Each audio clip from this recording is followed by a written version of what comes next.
Alex, way to go.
We will get started in just a little bit.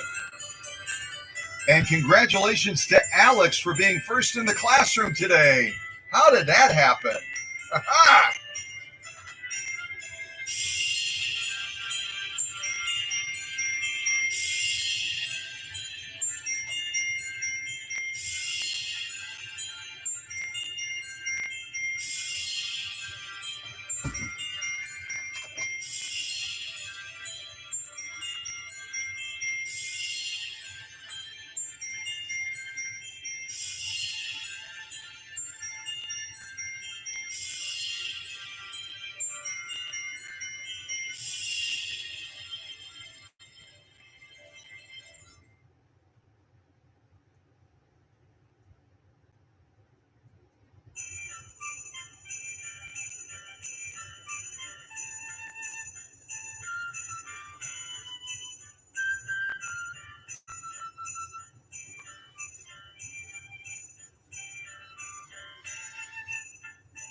Well, good morning, everybody, and happy Saturday.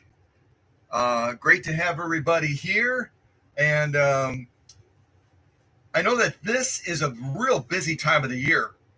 And so I'm still debating over the next couple of weeks what we'll be doing as far as live streams and videos because things get real hectic, I know, as the holidays are approaching, as Christmas is getting closer.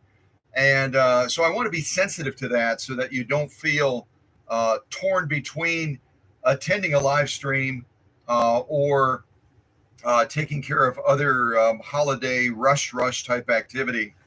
Um, but it's great to have everybody here that's here right now. And I'm going to go down the list a little bit early today and just say a quick good morning to everybody. Um, and I noted, and I already said it, that Alex out in California is always joking about Susie getting into the classroom first. Well, this morning, Alex was the first in the classroom. If I had a bell, I'd ring it right now. I don't have one. So maybe I can find a quick little applause type thing. Hold on a second. Applause.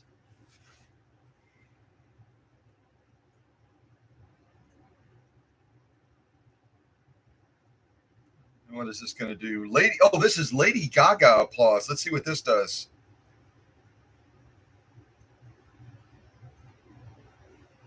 Once it loads, that is. Hold on. It's thinking about it. All right. All right. Let's skip that. Come on.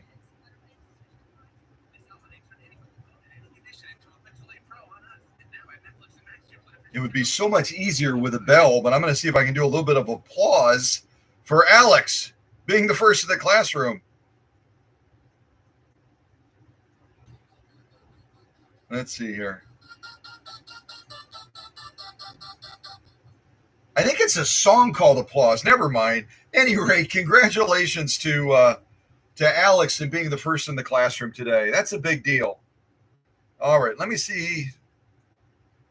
Let me see what else I can find as far as greeting everybody, and then we'll get rolling on this live stream.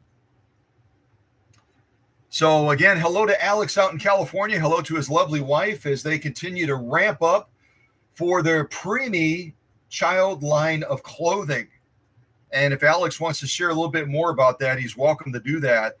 Good morning also to Susie, who is upstairs right now and has been very, very busy through this week getting these scarves ready. We went out to Joann's, and Susie was courageous in threading up her serger. Threading sergers is just, it's kind of a nightmarish situation. I've gotten stock sending out to all of the leadership team members, and might also offer a couple as giveaways as well. And then she's got this headband as well that she made with some of the extra fabric. So if you're one of the leadership team members, watch your mailbox, and but hang in there. You'll be able to wear it to the bank and anywhere else around Canada soon enough, and sport this really cool cow pattern, which they told us that Joann's is apparently one of the most popular patterns this year across the entire market of Joann Fabrics type stores. So maybe the Cow Country family is even influencing the buying habits of people that shop at Joann's, because they had one bolt of this stuff. We snuck in there. We got about 4 yards of it, and that was half the bolt. And the lady was saying it'll. So I think you'll really enjoy this. And to real quick, let's see. Christine, good morning to Christine in Canada. She's a busy beaver up there in the northern parts. Hear from you and blah blah blah, and then gone. So great to have Christine with us this morning. Who else do we have? We have Janet Johnson. I almost said Janet Jackson. Janet Johnson is here as well. Great to have Janet here.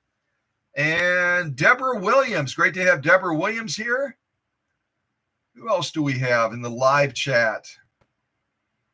Also, Jenny Folson as well from out east is here as well, our ambassador to needles. And we're going to be focusing on needles today a little bit as I present this Spartan. So I'm going to be looking to Jenny to help us maybe find some of the answers that we're looking for, or at least begin the process of searching for them. And that goes along the lines of, let me bring the camera down a little bit closer. That goes along the lines as to the type of needle that we're going to be using today. The type of needle we're going to be using today on this Spartan. And it's going to be these needles. You haven't seen these for a while. You haven't seen these needles for quite a while, actually. See if this camera will focus on them. Maybe right about there. These are the ones that I jokingly refer to as Hello Kitty needles. Hello Kitty needles, they're really Hello Hobby needles. And I was trying to research last night where these are made. They appear to be some sort of a Walmart private brand type thing, kind of like the members choice that Sam's Club does. But if anyone wants to jump in alongside of Jenny, our ambassador to needles, and help us identify where these needles are being made, who makes them. They're still on the shelves at Walmart right next to the Schmetz needles. And I brought them out today because I wanted to try their Microtex needle. I don't think I've tried one of their Microtex. I tried their Universal. I think I tried a different size of their Universal, a size 100 and a size 90, but we haven't tried the Microtex. So we're going to put them to the task today, and we're using a size 80-12. So a little bit smaller than we typically use. But if anyone wants to jump in alongside of Jenny and help us identify who's making these things and where are they being made, I'd be curious to know. And the rest of our setup, we've got Gutermann thread on the machine today, 100% polyester thread. So we're going to be sewing with the Hello Kitty needles. I'll probably get nasty comments from people. What the big incentive would be to switch from a Schmetz to a Hello Kitty needle, but pick some up and try them out yourself and see what you think. But again, we're going to be trying out the Microtex needles today, and we're going to be sewing with this Gutermann 100% polyester thread. And yes, I went to Joann's here in the Twin Cities area over the weekend, and apparently they're doing it every day of the week now. So if you can't get to a Joann's on a Saturday or a Sunday, you can go in there Monday through Friday now and get that wham bam deal of buy 3, get 2 free. And that goes for the Coates and Clark, and that also goes for the Gutermann thread as well. So you can walk out of there with a bag full of thread and a lot of savings. So you'll want to check that out. I'm not sure if any other retailers are doing a deal quite as appealing as that. So again, we're going to be checking out this. Oh, good morning to Tim as well. I just saw Tim pop into the live chat. Great to have Tim here. And I don't know how many of you have sewn on a Spartan before. It also is known as a 192K. But I'm going to be giving you a serial number to look this specific Spartan up. And I'll give that to you in just a little bit. But first of all, let me give you some baseline information about the Spartan in the way of a question. I'm not going to give you the answer. So in the way of a question, when was the Spartan produced and what model did it take over for? When was the Spartan produced and what model did it take over for? So those are your first 2 questions. Type them in the live chat. And who knows, if you're the first one to type them, if you're not part of the leadership team, you might get a cow scarf. Yeah. So jump in there and type in when the Spartan was made and what model it sort of took over for. And if you're the first non-leader to type that answer in correctly, then I'll look and see if Susie will allow me to drop a scarf, a cow scarf in the mail to you. You can have your choice of a scarf or a headband. So it's up to you if you are the first one to get that answer correct. Now, a lot of us will use Ismax. I think almost everyone uses Ismax when it comes to trying to look machines up, Singer machines, and you're trying to date that machine. And Ismax as a database is almost bulletproof. It's incredibly reliable. People around the world use Ismax hundreds of times, if not thousands of times a day to date and to get the birth date for sewing machines made by Singer Sewing Machine Company. So I went to Ismax as well when I got this machine on the workbench and I wanted to try to date the machine, and I ran into a problem. I ran into a problem trying to figure out more about this particular machine. And this particular machine is from the great state of Oregon on the West Coast. And it's owned by Scott and Tenielle, who work as physician assistants. They actually were out in Ohio. They drove from Ohio to Oconto. Actually, Scott did that because he also wanted to take pictures down at the causeway. And then they ended up continuing their journey and relocating from Ohio all the way out to Oregon.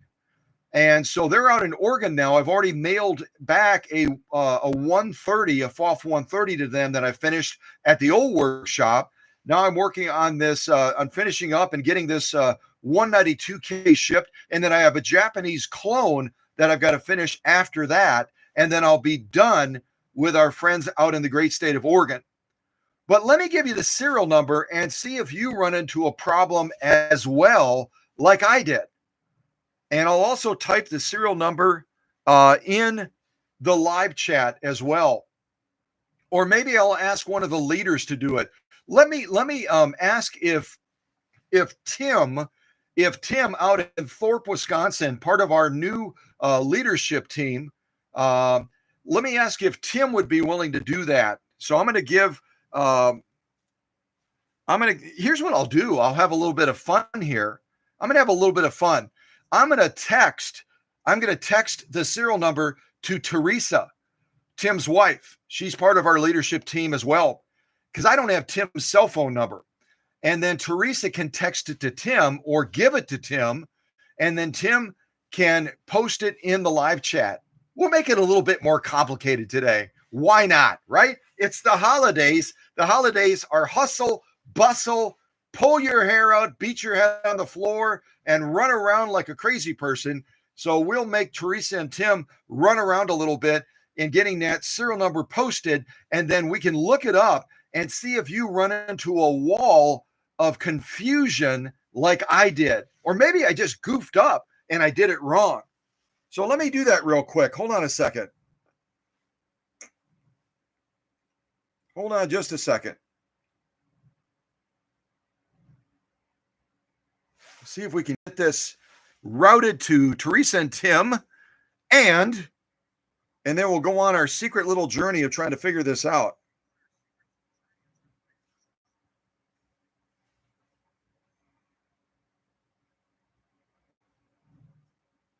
Hang in there for a second, everybody. Hang in there.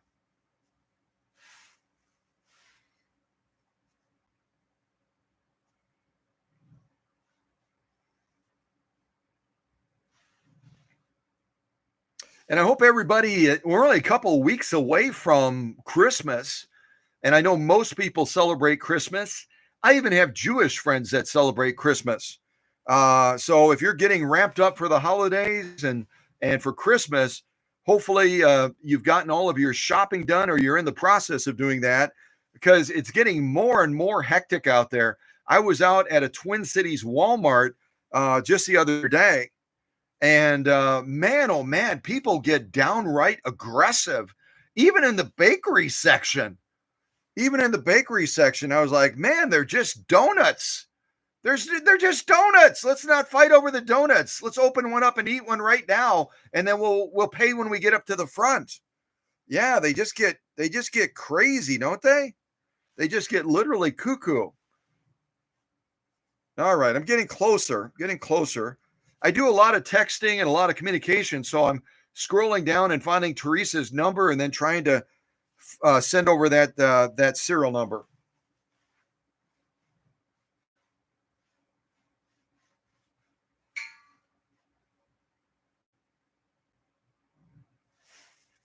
That was a weird ping sound down here.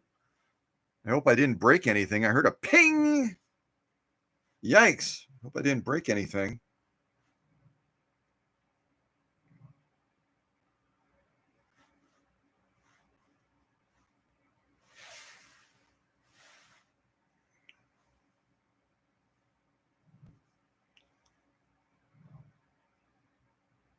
Hang in there. Y'all just talk among yourselves for a little bit, and then we'll get into this.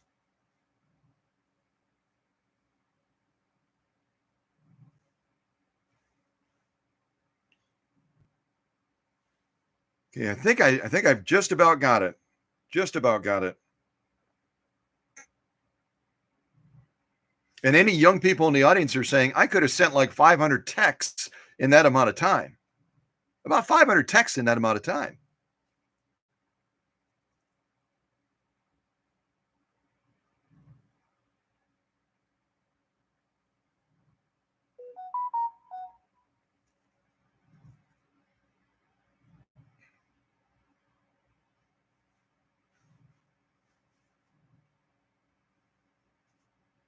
No, I just hit the wrong screen.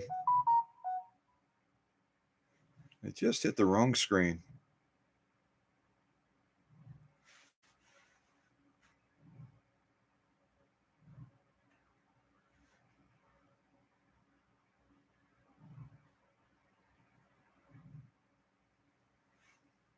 Okay, I think I just about got it. Here we go. Here we go. Here we go.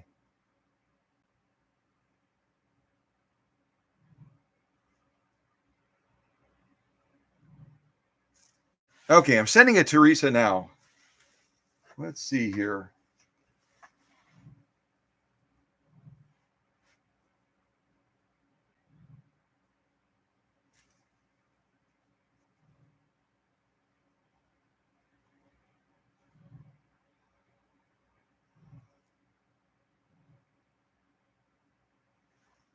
Okay, Teresa, let me know if it went through. Let me know if that went through. I just sent it, and hopefully it went through. And then you can share it with Tim, and then Tim can we can engage everybody in the live chat and everybody watching right now to see if they can help us figure out this mystery. Yep, I typed it correct. I was just verifying that I got it right again.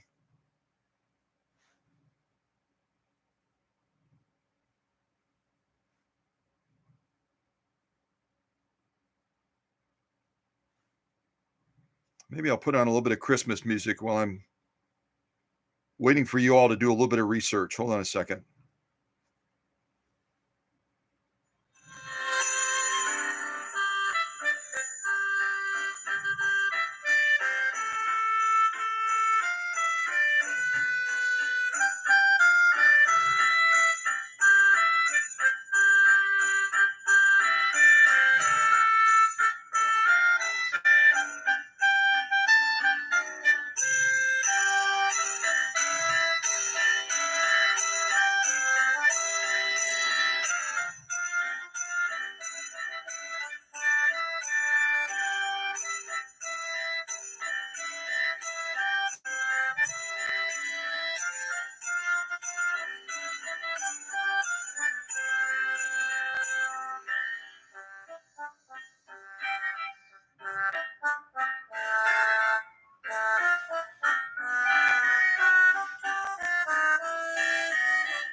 All right, that's the end of that song. I hope that's the end of that song.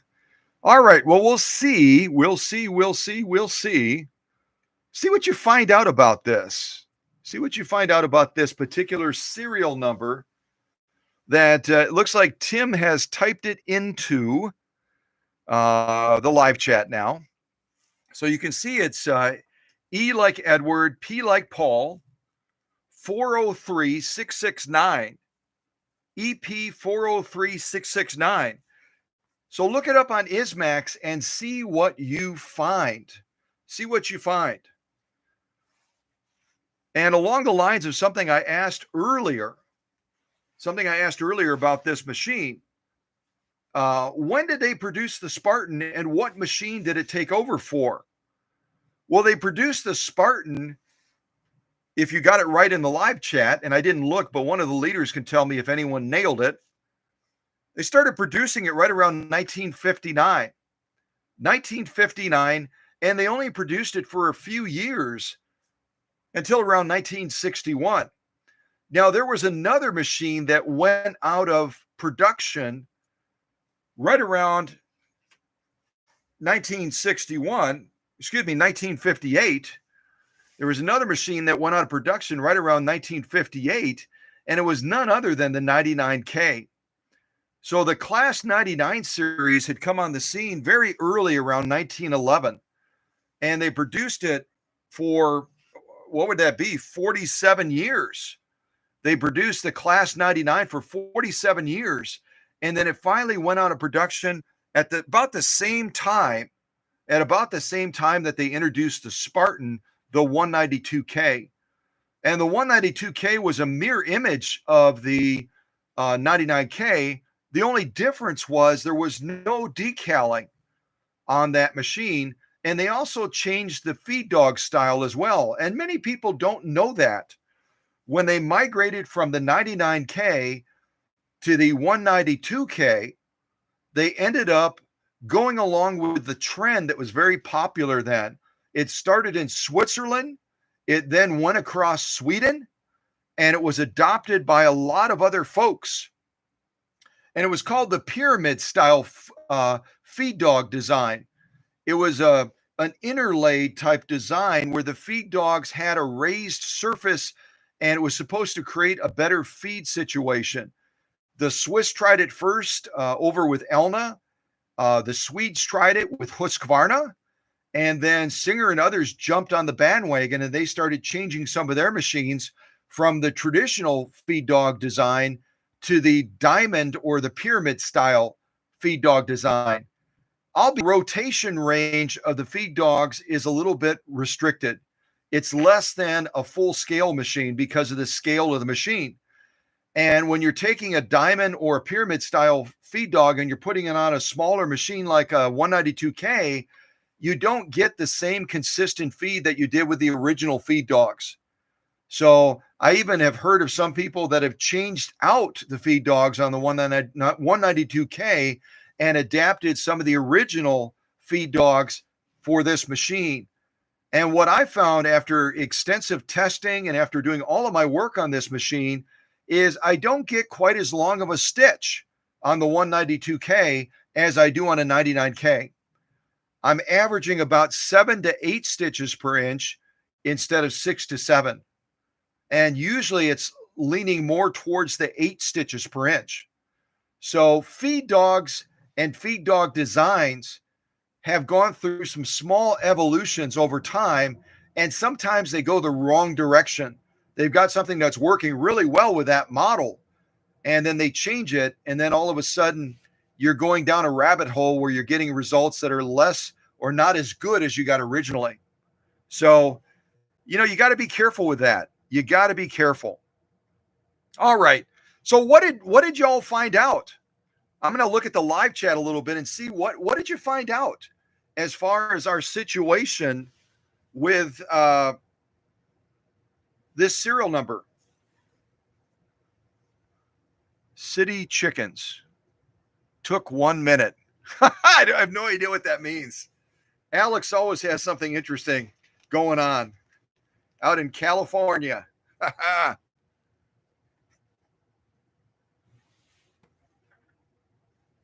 All right, let me look at the live chat.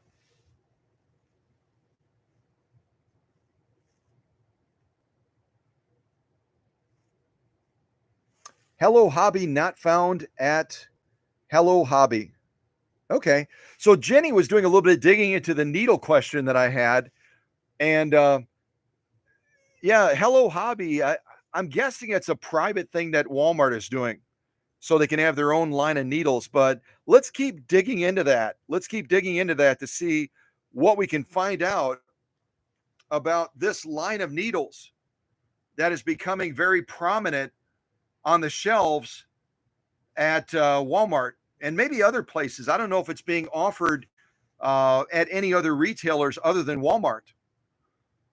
But we've had a couple of situations where we were using these in a live stream and we got some really, really bad results.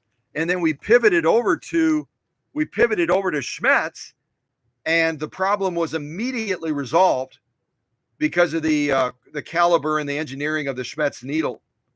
So, but we're going to be trying it today. We'll see how the Microtex needle does today by Hello Hobby, and maybe it'll change our mind. Maybe it'll do a great job.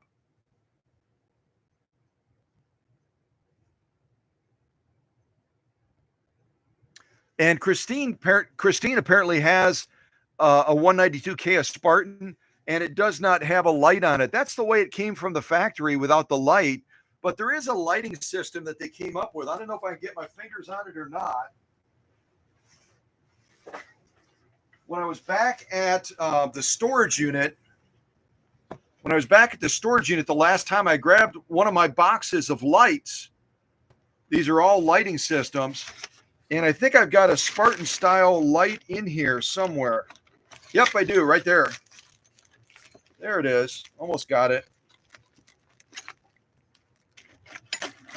This is a Spartan style light system that they came up with.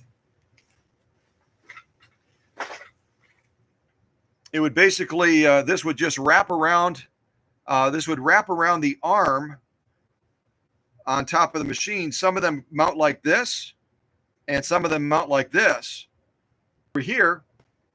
And then you've got a lighting system for the Spartan that doesn't come from the factory with one. And I don't know what I'm going to do with this light eventually. Maybe I'll see if Tenielle out in Oregon wants it. See if she wants to use this lighting system on there, or whether she has another solution. And this particular one takes a 5/8 bulb. You can get LED and 5/8 as well. So that's definitely an option, going with a 5/8 LED bulb. Yeah. So did anyone, I'm not seeing in the chat, did anyone try to look up the serial number one? Did anyone look up the serial number? Let's see here.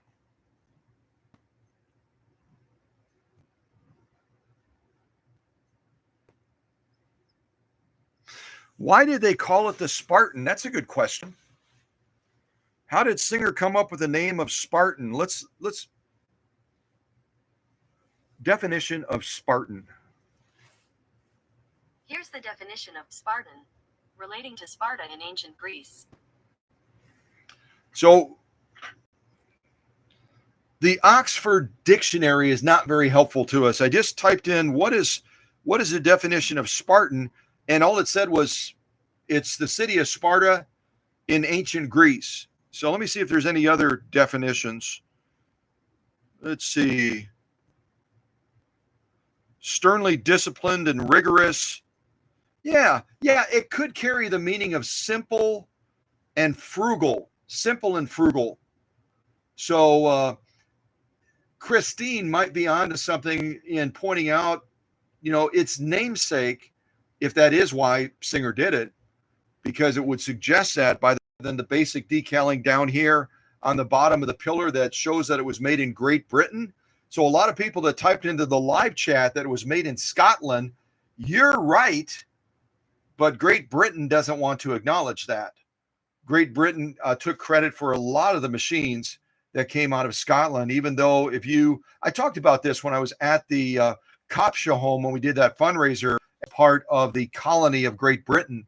But Great Britain did brand all of the machines that came out of Scotland with made in Great Britain.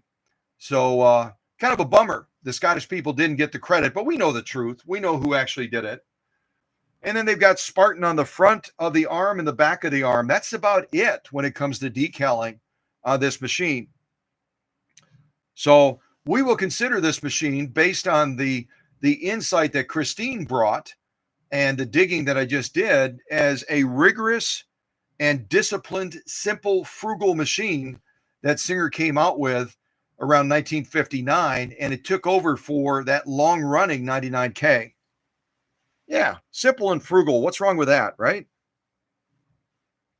So did anyone look up the serial number that I sent to Teresa and that she shared with Tim? Did anyone look it up? I'm just curious if anyone looked it up, or if you all just said, no, we're not going to It's Saturday. It's Saturday. We're not going to work on Saturday. Let Scott do the work and tell us what he found and what he discovered. But let's see if anyone adds that to the comments in the live chat. See if anyone adds that to the, again, the serial number that we're looking up is E like Edward, P like Paul, 403669. Someone go to Ismax. Someone go to Ismax and look that up right now and tell me what you find. Tell me what you find. EP 403669. I might even still have it open on the computer over here. Then I'll just spin the camera around. Let's see here. 403. Yep, there it is. But I won't be able to see if it's aimed so you can actually see it. Let me go to the actual screen. Go up. Yeah, you can't see a thing. The camera's not willing. Camera's not able to focus on my laptop. So that's not going to work. Let's see here. That's not going to work.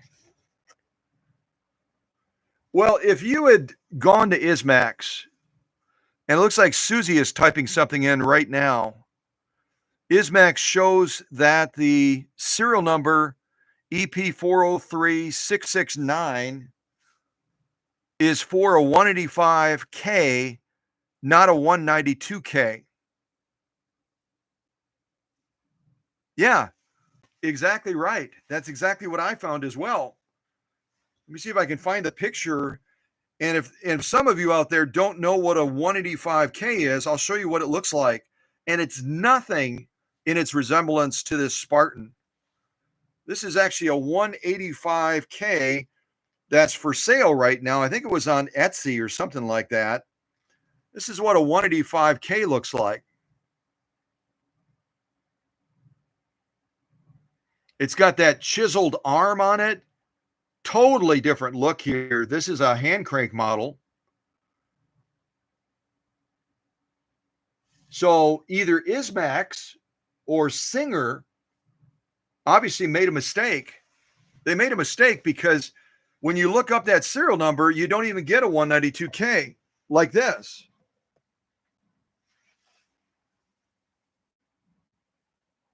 You get a 185J or 185K. I almost said 185J. I was going to Canada for a second there. So that would be interesting to do a little bit more digging to see if we can figure out, is it an Ismac error or is it a Singer error when they stamp this machine? And the serial number for the Spartan, if you don't know it, is going to be right about center on the bed on the bottom of the shelf on the bottom just below the lip. So look right in this general area, tilt the machine back, and then look underneath, and you'll be able to see where your serial number is. Maybe see if your serial comes up with a 185K as well. Oh, I also wanted to share something that that Christine sent me that she said really tickled her as a Canadian.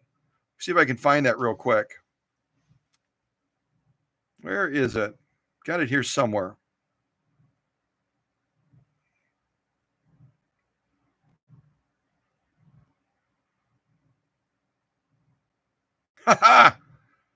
See if I can hit the bottom of it. See if I can open it in one shot. I don't think I can. I think she sent it separately. Okay.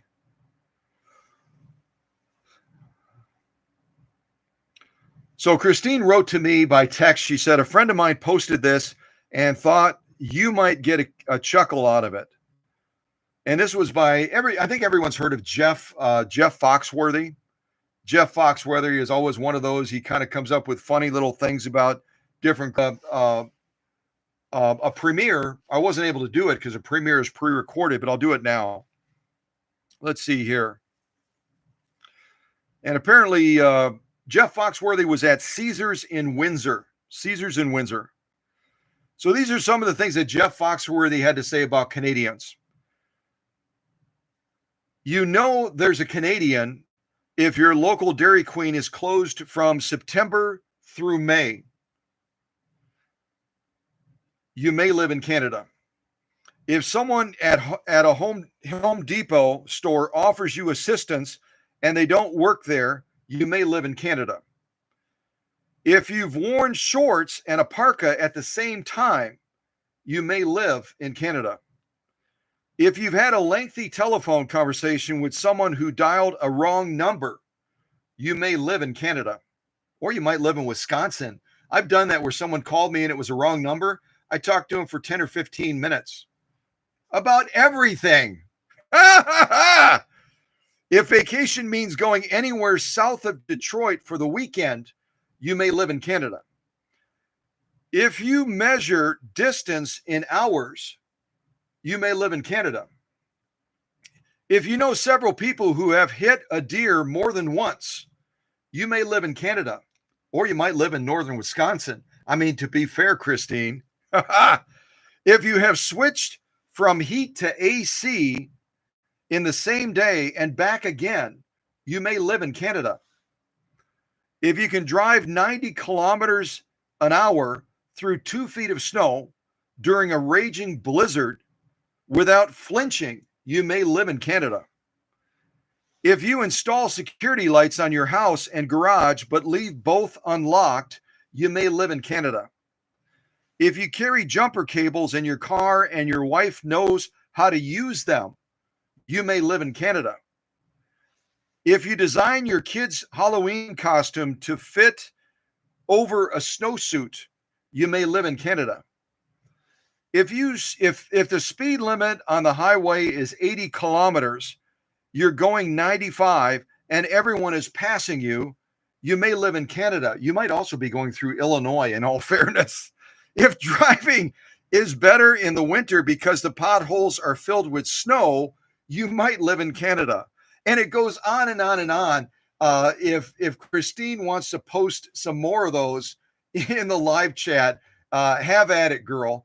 But I really got to chuckle on some of these. And I love when people are made fun of because of the unique environment that they live in, and they can chuckle at it. They don't take offense to it. You know what I mean? We're in a society now where people take offense to everything.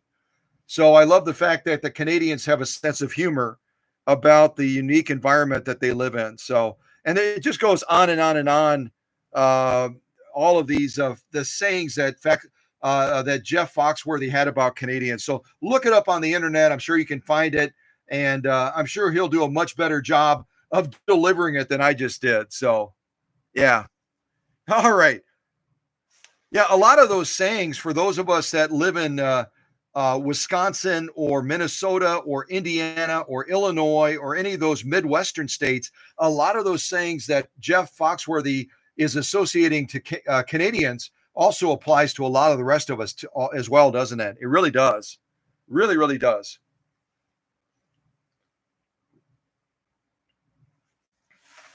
So I don't know what the deal is with Tenielle's 185K, which according to Ismax is a 185J. Or I keep wanting to go to Canada. Sorry, a 185K. There is a 185J as well. That's a 3/4 size machine as well.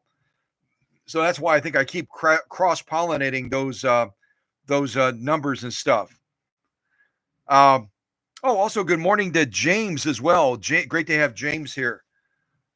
James Graham, it looks like. Great to have James here. So, yeah, and the folks like Alex that live out in California are going, what?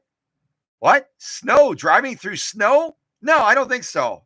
I don't think I'll do that. No.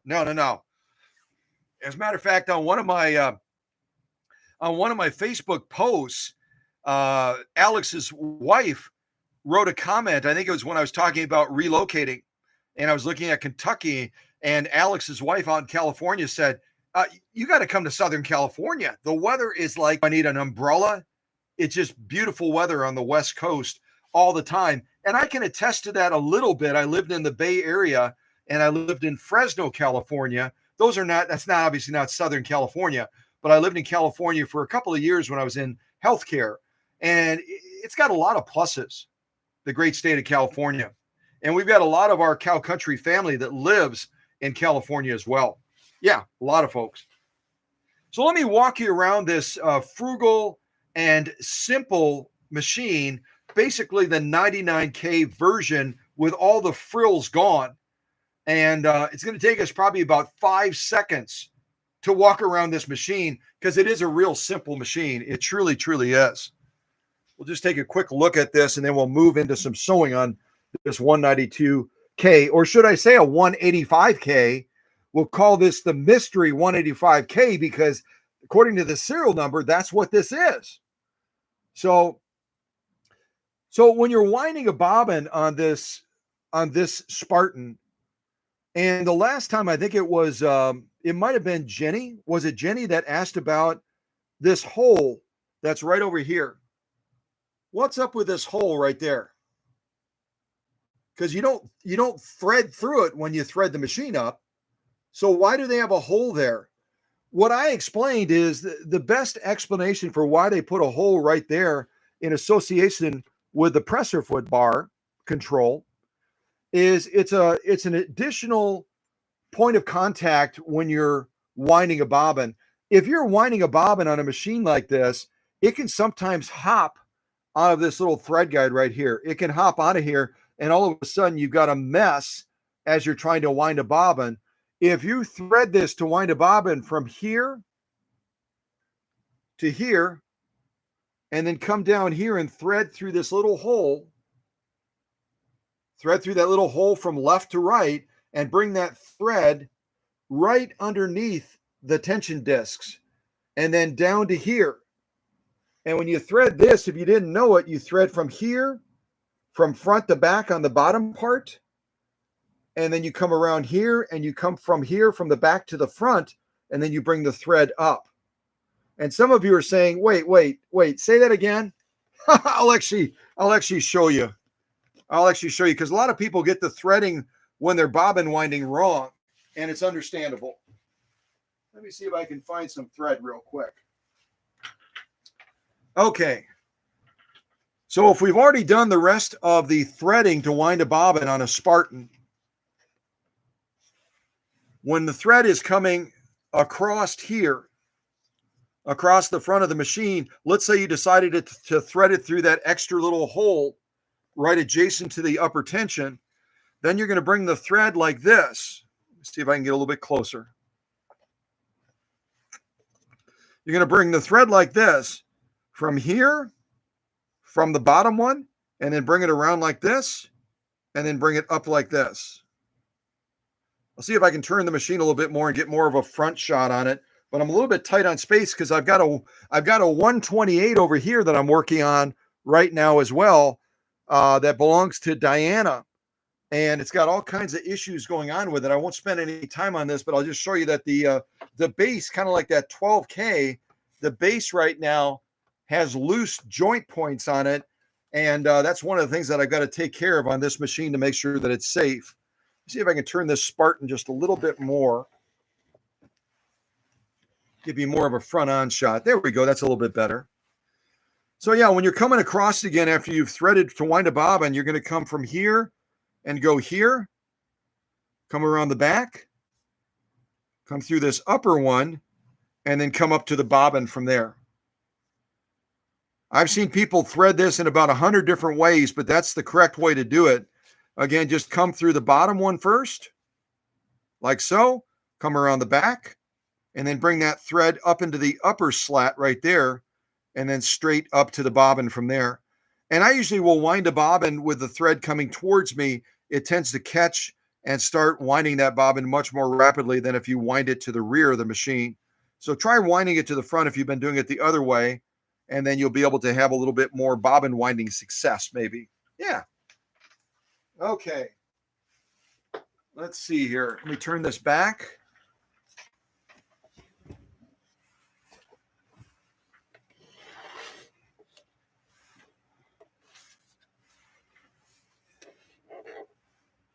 So what else is, I talked about some of the differences when they phased out the 99K right around 1958, I guess it would be. When they phased out the 99K right around 1958, And then there's the feed dog design to the diamond pyramid style that was becoming very popular, especially in the European marketplace. And then they also decided to put a larger motor on the Spartan compared to the 99K. Does anyone know what size motor is typical on a 192K Spartan? What size motor does it use? And the same thing can be said about the 185 J's and K's that come out of Canada. And Alex is in the right ballpark. It definitely is larger, but it's not quite a 1 amp motor, not quite a 1 amp. Tim typed in 0.8. And let's see.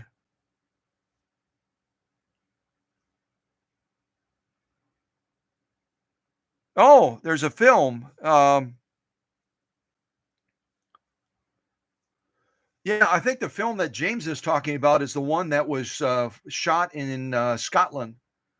Was shot in Scotland, showing the production plant. It's right on the landing page of Cow Country. And I heard a notification from Susie. Let me see if she has a question.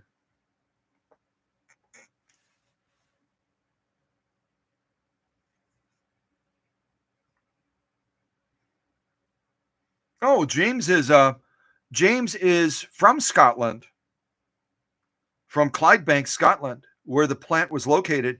I wonder if James could let us know if there is any are there any remnants of that factory left? It was a huge facility. It even had its own railroad system within it, which is not unusual, really. A lot of the Singer plants, you might remember that even that plant in South Bend, Indiana, that made cabinets had a railroad system running right in proximity to the plant.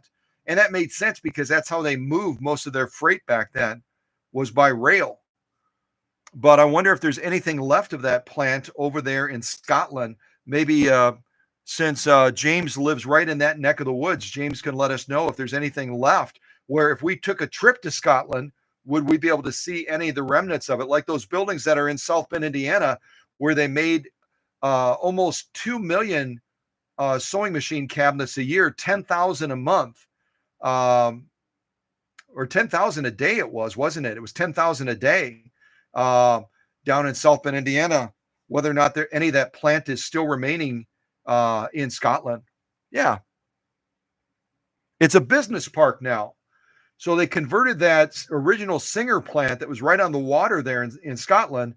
It's now a business park. So I wonder if they preserved the buildings maybe, and they just kind of renovated it and kind of gutted it out. And then they kind of laid new floor plans and all that sort of thing for the businesses. But yeah, well, it's great to have the timing today. It's great to have the timing today of James being with us, because he has the privilege and opportunity of living in an area where Singer produced millions and millions of machines from that place. And then those naughty little people over in Great Britain took credit. I need to be careful because I have a lot of followers in Great Britain as well. But those naughty folks in Great Britain took credit for the good work of these Scottish people that worked at the plant where James is located near.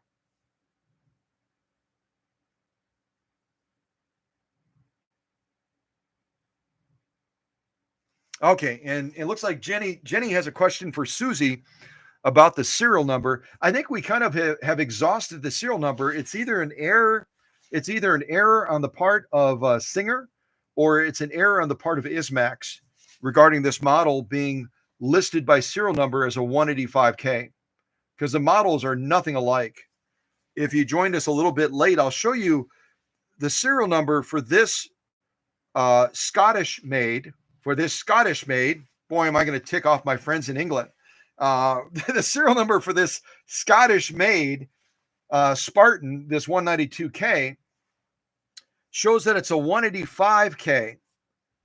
And the serial number, again, that we use to look it up on, that's on this machine right here, is E like Edward, P like Paul, 403669. 403669. But according to the serial number lookup, this is the machine that we should be looking at. Let me see if I can show it to you again. This machine right here.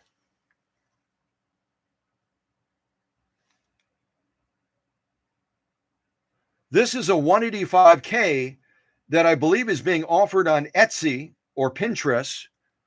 It's being offered for sale. It's obviously a hand crank. It doesn't have a motor attached to it, but this is a 185K.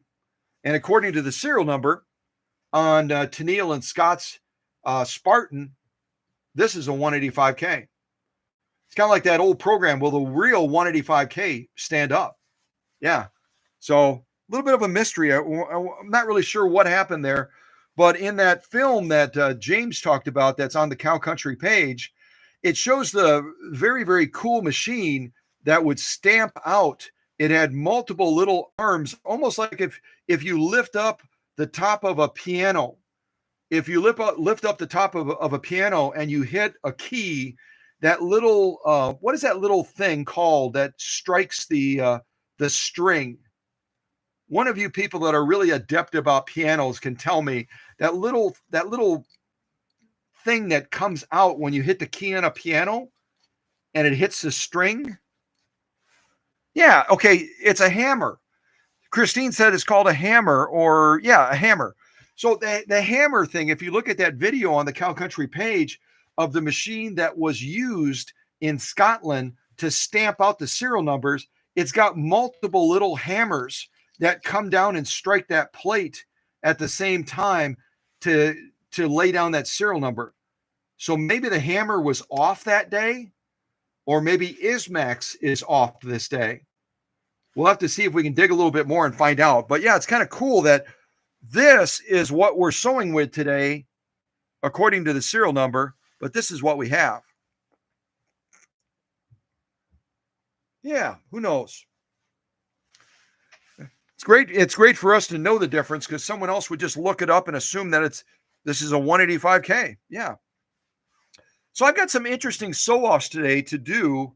And again, we're not going to be using our Schmetz needles today. We're going to be sewing with a Microtex size 80 Hello Hobby sewing machine needle. And I have been unsuccessful. I have been unsuccessful in finding where these things are made. I can't find where they're made. I can't find anything other than it says it's made with hardened steel. That's all they tell you about the needles. So if anyone wants to take it as a mission and see if you can find out more, maybe you can call Walmart corporate. You can call Walmart corporate offices and see if they'll tell you where these things are made. I'm guessing that they might be made down in Tennessee somewhere. Why do I say Tennessee? Isn't that where Walmart is based? I think Walmart is based somewhere in Tennessee, isn't it? Or is it Arkansas or somewhere like that? Let's see. Where is Walmart based? Oh, it is Arkansas. Yeah. Sally just typed it in. Thank you, Sally. So they're based in Arkansas. Maybe the needles are made in Arkansas. But I have no clue. I could not find out anything. It's like a government project where these Hello Hobby needles are made and who's making them for Walmart. But we're going to try the size 80 Microtex needle today and see how it does. So the stuff that I've got to sew, I've got, we're so close to the holidays. I've got some of this 100% polyester shiny stuff that's used on tree skirts and other holiday type things. We're going to see if we can stitch down some of this 100% polyester slippy stuff. I'm a little bit nervous to try this because with the feed dogs being changed out on the 192K compared to the original 99K, and this being so slippery and these not feeding as well, in my opinion, as the original ones that were on the 99K, we're probably going to get a real stubby stitch out of this material. But this is one of our material choices. And then we've got some of this as well. This also, it almost looks like a woolen material. It kind of looks like a woolen material, and it feels like a woolen material. But this is also a type of polyester as well, I think. Let me check the packaging. 100% polyester, I believe. They're calling it a fleece scarf. Let's see, adult fleece scarf. But on the back, when you look at it, where does it say it? Yeah, right here. 100% polyester. So they're marketing it as a fleece scarf, and this is at the Dollar Tree, by the way. A lot of you know I pick up a lot of fun things at the Dollar Tree. So this is at the Dollar Tree, and it says 100% polyester, hand washed cold, do not bleach, do not iron, line dry. So if you wash this in the wintertime, you better hang it outside. Kind of like my grandma used to do. She would hang all of her clothes outside, knock the ice off of them once the water froze, and then bring them back inside and warm them up. But this is not really fleece. This is not really a fleece scarf. It's 100% polyester. But I'd like to try to sew some of that stuff as well. This stuff right here, that's 100% polyester made to look like fleece, along with this other 100% polyester. Then I also have some of this vinyl paper. This vinyl paper that's also from the Dollar Tree. And we've sewn this vinyl paper in the past. We'll sew on some of this as well. Two layers of that. Let's see what else. I also was curious if I could sew some of this stuff. This is an outdoor type carpeting that I've got on top of the workbench right now. You can kind of see it, sort of see it in the shot right here. This stuff right over here by these sew-offs. But I'd be curious to run this underneath the presser foot and see what this little Spartan does with 1 or 2 layers of this as well. It's going to be nearly impossible to see the stitching on this side of it. So I think what we'll do is we'll probably put them back to back like this. If I can fit this underneath the presser foot, I don't know if I can. We might have to limit it to 1, but I think it'd be fun just to try to stitch through this and see how the Spartan handles it. So this is something I cut as well, and I've got this available. And then I've got, what else do I have? Heavy duty denim. Got some heavy duty denim we can do on the Spartan. And I've got some of this veg tan leather. I've got a single layer of that. Then I've got a circle layer that we'll probably do to the 1812 Overture. So I've got some of this veg tan leather as well. This is a polyester cotton blend. I showed this to you on another live stream. We'll probably go through 4 or 6 layers of this stuff as well with the Spartan. Then I've got some 100% cotton from a fat quarter from Walmart with a layer of quilt batting in between. We'll be stitching on this as well, do a variety of different stitch lengths. Then I've got some of this Amazon packing paper that I showed you in the last live stream. We'll probably do, what do? We did 14 layers. We did 14 layers on that featherweight and that hand crank 99K that Susie's offering for sale. Well, maybe we'll try 14 layers again on this packing parchment that Amazon uses to pad their stuff when they're shipping it out to all of you around the holidays. And then the last thing I have is kind of an interesting thing. Came across these in a Goodwill. Susie and I were walking through a Goodwill in the Twin Cities area, and they had a big pack of all of these remnant pieces. You know what I mean? They have them out when you're looking to buy this stuff. They have these small little squares so you can get an idea of what it looks like. Carpet pieces and material pieces, etc. And when you look at this, what kind of material do you think this is? I'm going to show it to you a little bit from both sides. What would you guess this the composition of this material is? Yeah, I think you might be a little bit surprised when I tell you. But we're going to try sewing through this as well today. It's by Bernhardt Textiles. Bernhardt Textiles. You can see their little name right there. Well, what this material is, and I thought it would be kind of a unique challenge, is according to the list summary thingy right here. See if we can get over here away from the light a little bit so you can see it a little bit more easily. So what it says is it says that it's made out of recycled nylon, which is 55%, 55% recycled nylon, and 45% polyester. And I can honestly say that I have never ever tried sewing a material that is a blend like this: 55% recycled nylon, 45% polyester. It'll be interesting to see how this Spartan handles what I would consider to be a fairly tricky material. When you're incorporating nylon with polyester, it should throw a little bit of a curveball to this Spartan. So anyway, those are the sew-off materials I've got. And if anyone has any strong feelings on what you'd like to see the Spartan sew first, we can start with this tricky material. We can start with 100% cotton with quilt batting. We can start with this polyester cotton blend. We can start with leather, veg tan leather. We can start with the Amazon packing paper, the vinyl paper, the denim, the carpet, the outdoor carpeting or whatever this stuff is that Susie found to put on the workbenches.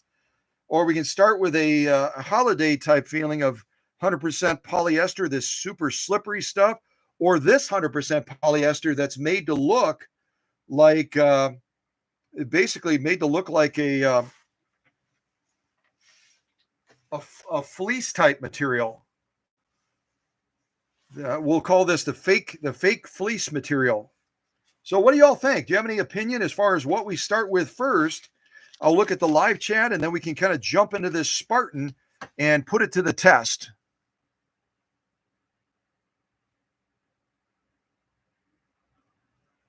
Ultra suede. Yeah, and it almost does look like an ultra suede, doesn't it? I think that was Sandy that said that. Was it Sandy? Sally said that. Sally, I think she was referring to this stuff. It looks like an ultra suede, but it's actually it's it's recycled nylon and polyester. What an interesting combination! And apparently, it says that its primary use is to cover furniture. This is used almost like the that fake leather stuff that was used back in the 1940s and 50s. The naugahyde, is that what it's called? Naugahyde? But this is used for upholstery applications. So I guess that explains why they use the nylon and the polyester. This should be pretty durable stuff, right? Should be pretty durable. Yeah. Well, we'll see how the Spartan handles it. I have no idea. I did not try this.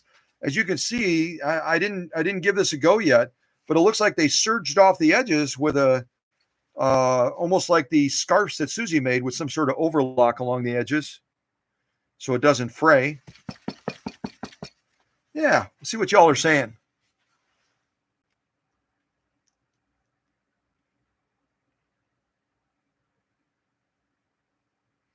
Yeah, Sally apparently has a Spartan. She said it's really good for penetration, and you have to give credit where credit is due. The as long as you keep that drive pulley clean, as long as you keep that balance wheel track clean, it's powered by a 0.8 amp motor, so it's just shy of an amp.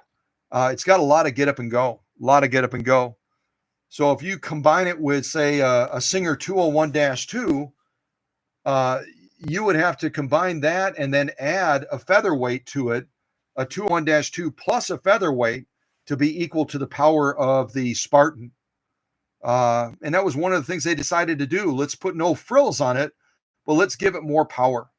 Let's give it more power than the traditional rear-mounted motor that Singer used a lot, a rear-mounted motor that looked similar to that. But instead of being 0.8 amps, it was only 0.54 in most cases. So this is like, it's quite a bit larger, probably about 45% larger than the average Singer motor. Quite a bit larger. Okay, well, I don't see any input, so I'm just going to jump into it. We're just going to try we're just going to try, and we might as well try this this weird material here that's a combination of recycled nylon and 45% polyester, put out by the Bernhardt Textile Company. And if anyone wants to look at other materials that they offer, you can go to bernhardttextiles.com. And Bernhardt is, well, I'll show it to you.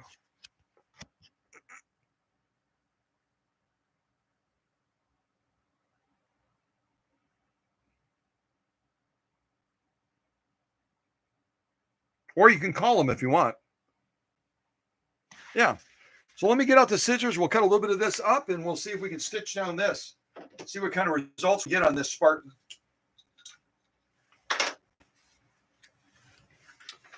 And while I'm doing this, I'll put on just a little bit of Christmas music. Let's see here.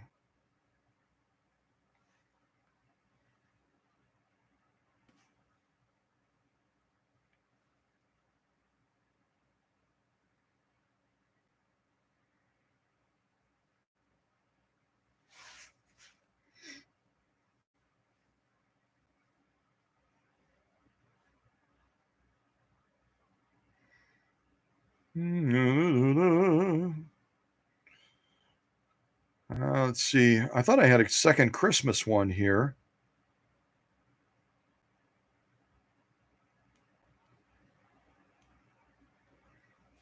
Oh, there it is. Got it.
All right, let me pause this real quick.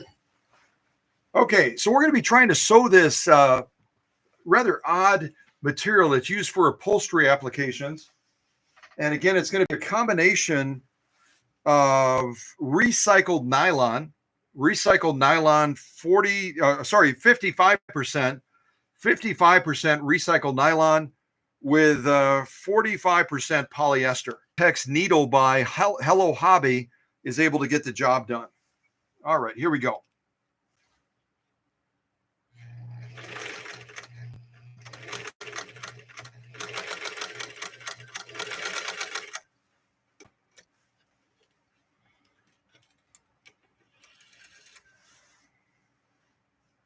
And on the top stitching, I'm seeing some good looking stitching. So we might have to give a little bit of credit back to Hello Hobby here, depending on how well the stitching looks on the back. Got a little bit of a looseness on the back, maybe. We'll have to take a look at that. But again, 55% recycled nylon with 45% polyester. I can tell you one thing, I've never sewn a material quite like this before. So this is going to be our top stitching. Let's take a look at that first on this upholstery type material.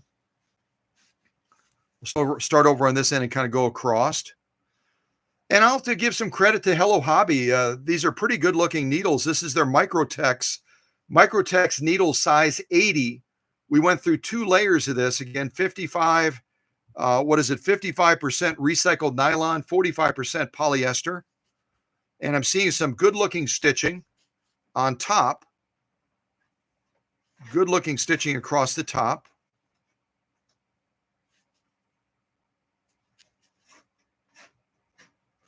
And whenever you're sewing nylon, it's always a potential challenge, isn't it? It's always a potential challenge. Let's look at it vertically as well. We'll look at this stitching vertically.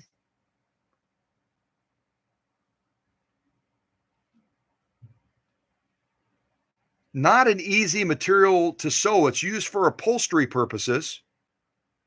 We only went through 2 layers of it, but 2 layers, there you go. Some good looking top stitching. Now let's turn it over and look at the lock stitching on the back and see what we think. Here's our lock stitching on the back. We're getting some good looking stitching on this end of the stitch line, but then we lose it a little bit on the other end. It's looking really good across here.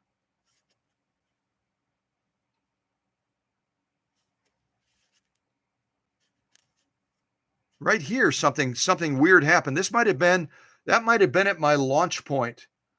When I launched, again, does anyone remember the type of hook system that's on this 192K? It's going to be the same type of hook system that's on the 99K.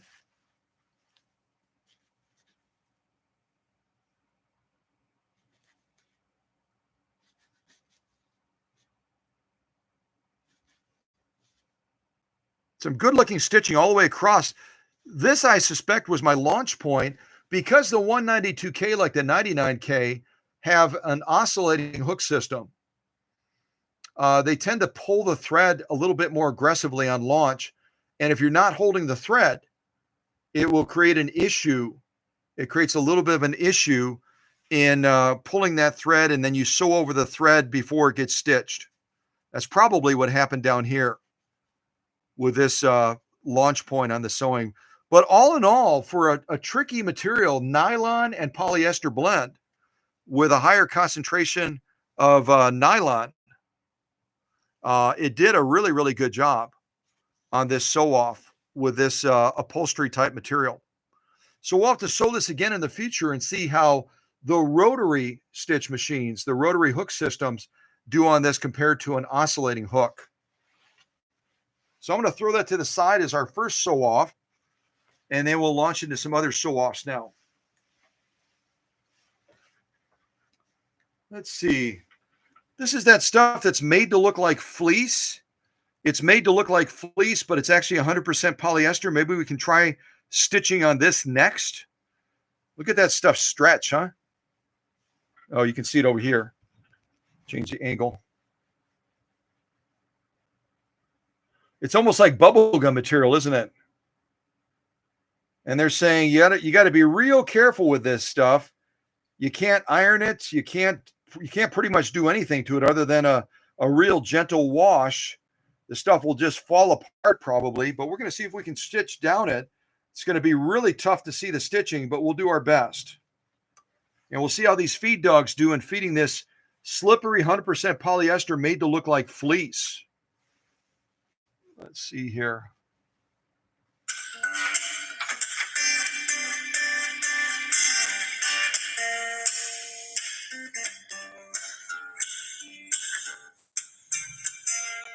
A little bit of Christmas music in the background while we're doing this. All right, let's give this a go.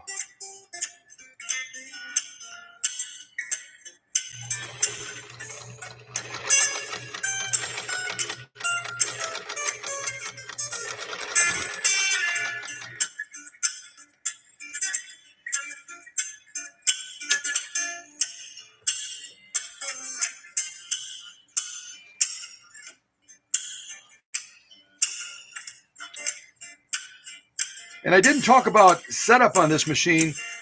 This machine is going to be set up very, very, pretty much identical to the 99K. When you drop the bobbin in, you're going to have the thread coming over the top. When you drop the bobbin in, you'll have the thread coming over the top so that as you're sewing, the bobbin will be turning counterclockwise. Also, even though this is the no frill version, kind of the carbon copy of the 99K, it does have that ejector just like the 99K as well, which is really a nice feature. to get that bobbin out more easily. And when you're putting the needle in on this 192K Spartan, the flat side is going to go to the right, and you're going to be threading this machine from left to right. Flat side to the right, threading from left to right.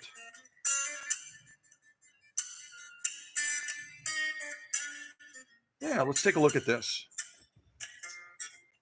We'll see what we can see. Again, this is made to look like fleece. These are available at the Dollar Tree for $1.25. But this is actually 100% polyester.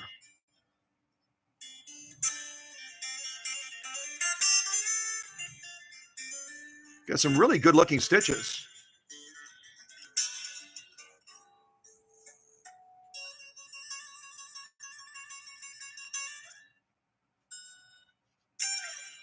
Nice looking, very, very nice top stitching here. Very nice top stitching.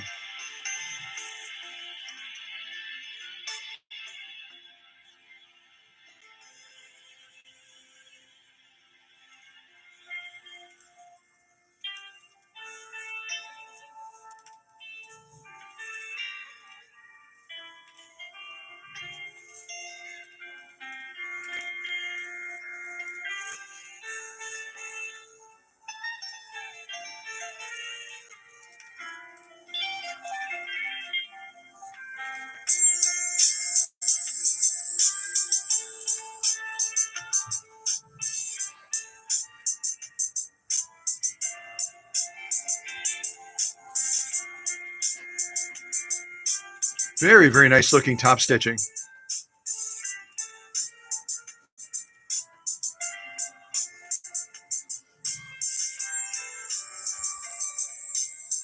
Let's turn it over, look at the lock stitching.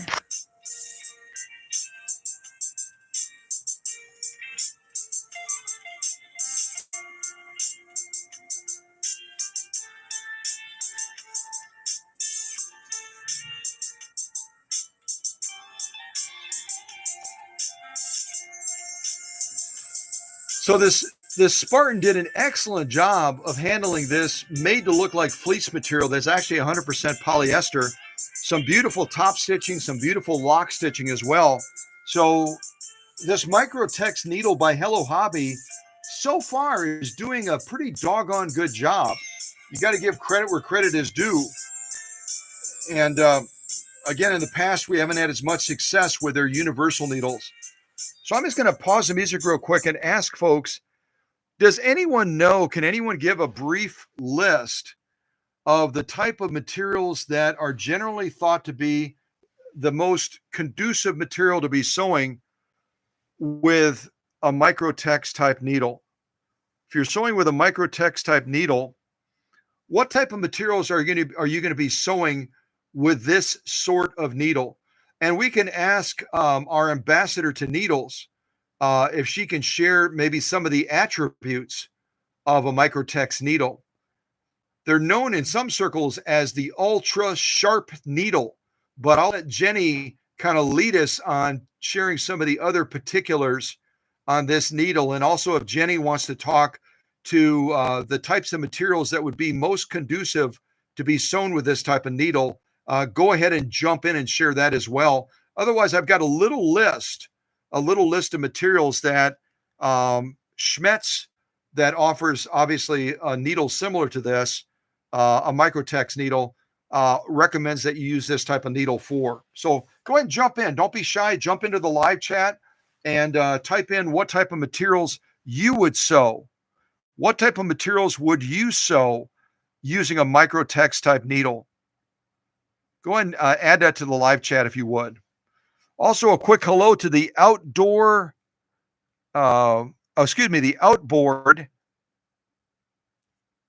Yeah, the outboard 62. The outboard 62. Outboard 62 is not new to us. Used to come regularly, but it's great to see you back again. Great to have you here.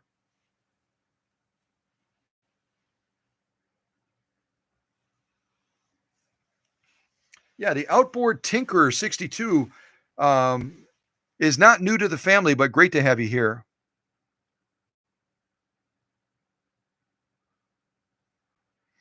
And Sally C is saying something about no serial number. What is Sally referring to that has no serial number? Because if it's a Singer sewing machine or made by Singer, it's going to have a serial number somewhere. It's sometimes just a little bit hard to find. Hello also to Glenn. Great to have Glenn here today.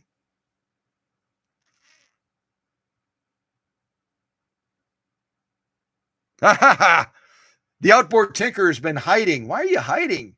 Don't hide, Glenn. Come out and play with us, doggone it. Come out and play.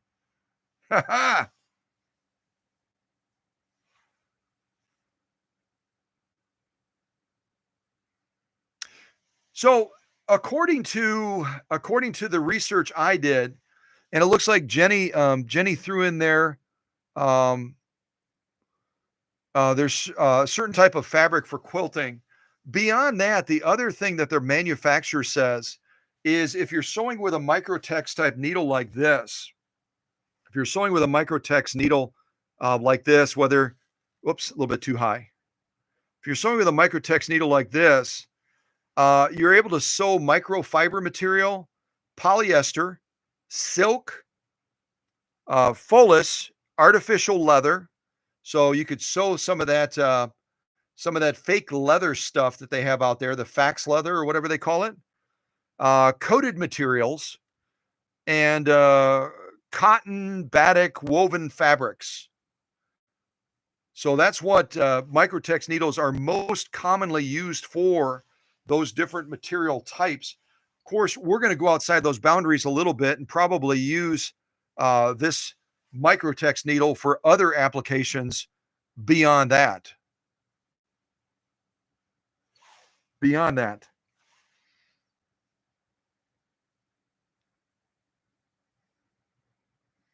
An outboard motor on a sewing machine. Now, there's a thought. As long as the sewing machine is inside the boat and you don't short the puppy out, wouldn't that be something? What I would like to do sometime, this is like a secret quest, a secret plan. But I've always wanted to try to sew underwater, maybe with a hand crank. Get like a Singer hand crank, bring it to the bottom of the pool, swim down there, and then do some stitch offs, cranking them off underwater. Wouldn't that be something? I'll have to add that to my bucket list. Why not? Why not? Okay. What should we sew next to see if there's any input? We've got this holiday 100% polyester shiny stuff. We've got this carpet material that is also on the workbench. Let's see what else we've got. We also have heavy duty denim. We've got heavy duty denim, vinyl paper, veg tan leather, 100% cotton with quilt batting. We've got a polyester cotton blend, and then we've got some Amazon Prime packing parchment. Amazon Prime packing parchment. So if you got any strong feelings about what you want me to try to sew next, let your wishes be known, and I'll go ahead and do it.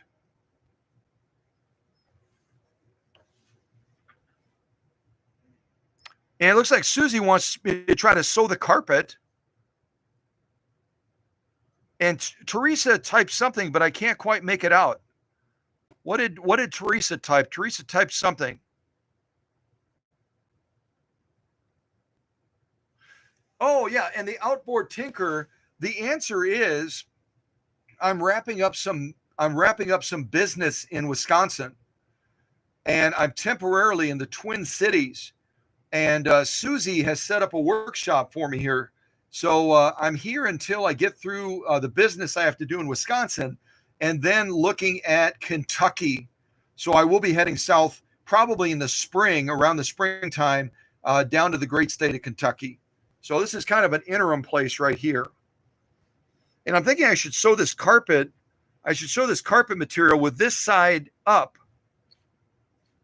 Kind of debating. Maybe I should cut this in half I don't know if I can fit 2 of these underneath the presser foot, though. Let me try it. I don't think so.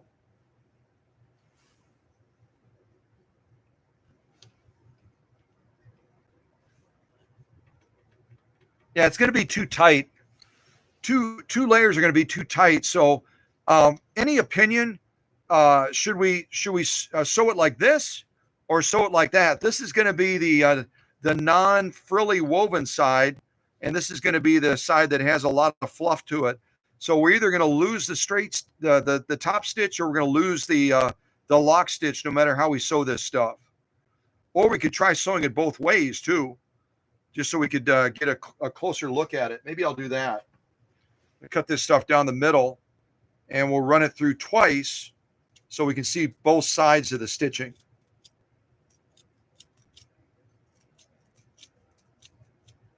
And this is probably going to have quite a bit of nylon in it. This is going to have quite a bit of nylon in it as well, being a carpet material, I'm sure. So we'll run it through like this, and then we'll run it through with the flat side. So we'll run it 2 times, one with the kind of the fluffy side up, the other one with the fluffy side down. We'll see how the machine does. We'll go fluffy side up first, and we'll do fluffy side down. So when we sew it the first time, we're going to have a chance to see clearly what that lock stitch looks like. When we run it through the second time like this, we'll have a chance to see what that top stitch looks like very clearly. So let's give it a go and see what we think. Okay. So we're sewing carpet now. I think on certain vintage machines, I've sewn tin, I've sewn plastic, I've sewn practically everything. I think this is the first time that we're sewing carpet, and I have no idea what's going to happen. So hold your breath, cross your toes and your fingers, and let's see how this 192K does sewing carpet.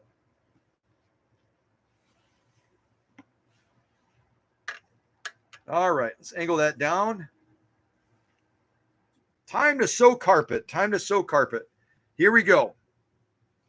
And I'll give a little hold on that just when we launch.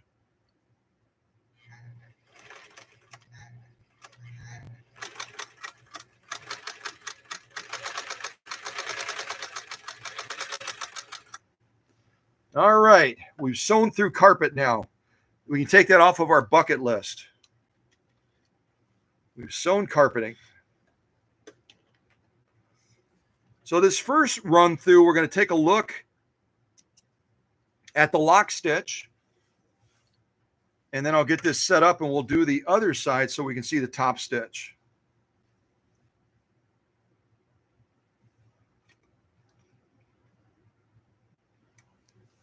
All right, let's take a look at this one first.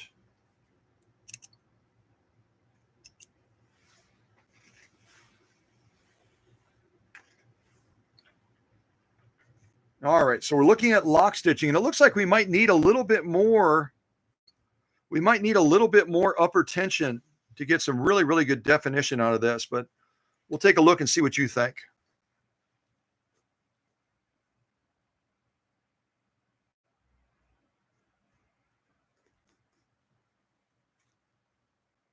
I'm seeing some good looking stitching. This Microtex needle by Hobby, Hello Hobby, being offered by Walmart, is doing a really, really good job so far in this live stream. Doing a very, very good job, all in all.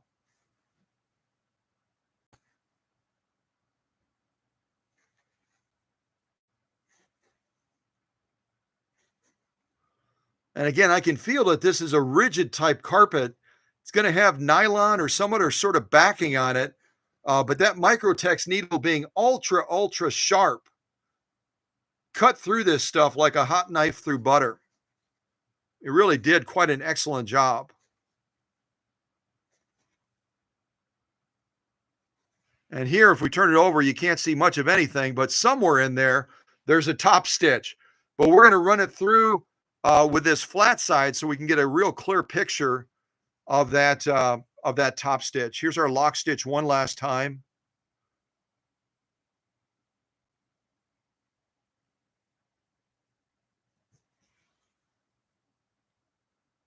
You know what? I got to give credit again that this Microtex needle by Hello Hobby, this Microtex needle by Hello Hobby is doing a really, really good job. And we've thrown some curveballs at it already. We've thrown some curveballs, but we also have to give credit to this 192K that's gone through the workshop process and is doing an excellent job of managing these tricky materials. All right, so we're sewing the same material again. It's an outdoor type carpeting material that I believe Susie said she bought it at Menards. It's going to have some sort of a vinyl backing or something, some sort of a heavy backing on it. We're going to sew it down one more time. This time we're going to have a chance to see that top stitch and see how well this needle and this 192K that belongs to Tenielle from Oregon managed this tricky sew off on this carpet material. And if anyone's sewn carpet before with your vintage machine, share that in the live chat. I'd be curious what your results were and how your machine did. All right, let's do this again. And this time I'm going to go down a little bit faster. I'm just going to try to stay on course. All right, here we go.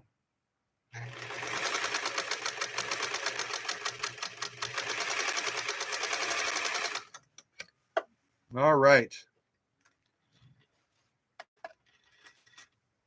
Let's take a look at this top stitching now. So we've shown this carpet material twice, and all we did was flip it around. That way we can see the stitching, because through that furry, fluffy end, that cushy side, we're not going to be able to see much of anything.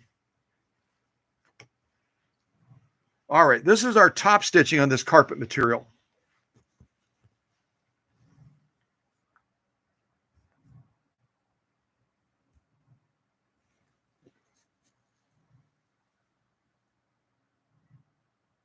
There we go. There we go.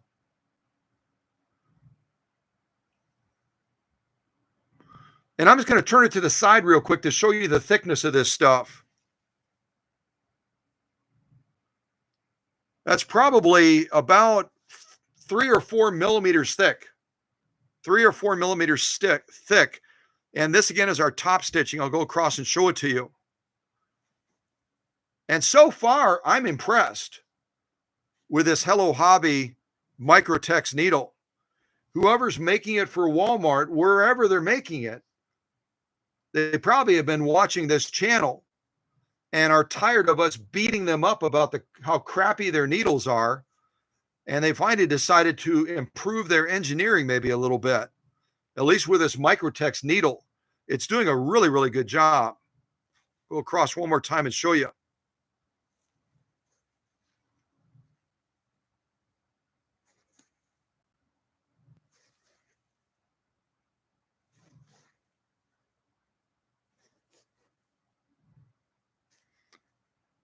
That's some good looking stitching. It truly is. I would say page 34. So if you haven't tried sewing carpeting with your vintage sewing machine yet, pick up a pack of these Microtex Hello Hobby needles at Walmart. I don't think they're offering them anywhere else. And see if you can get some great results like this. We can actually see even our lock stitching, but we have to pull this stuff way back to do it.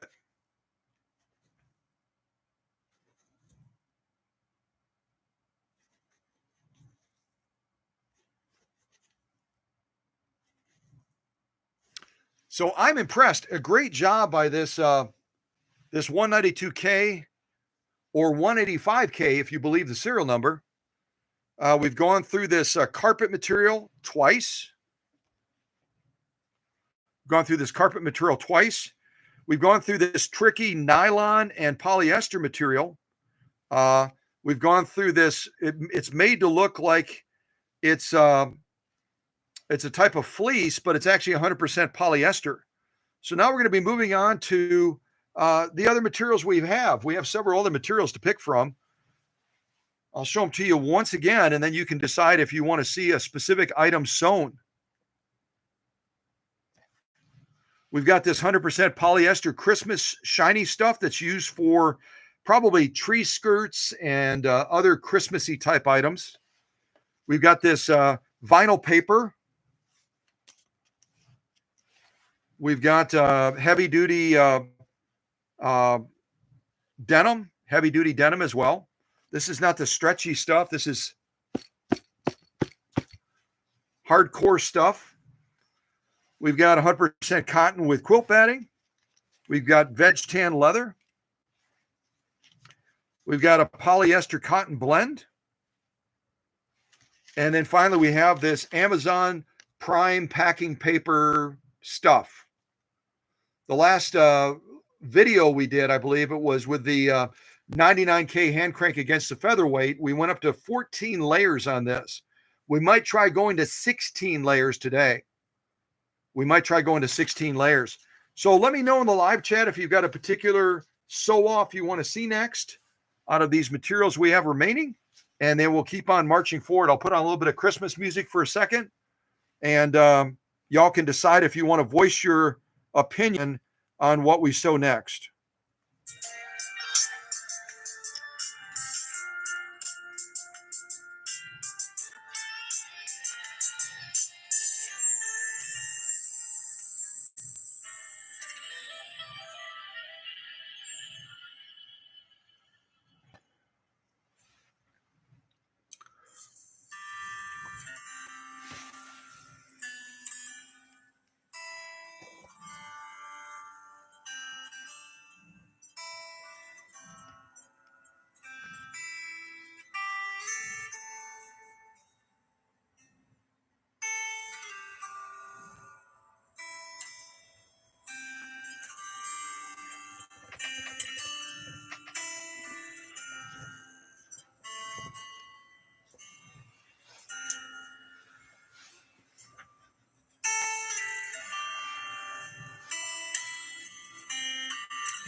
Edge 10 on the 99K.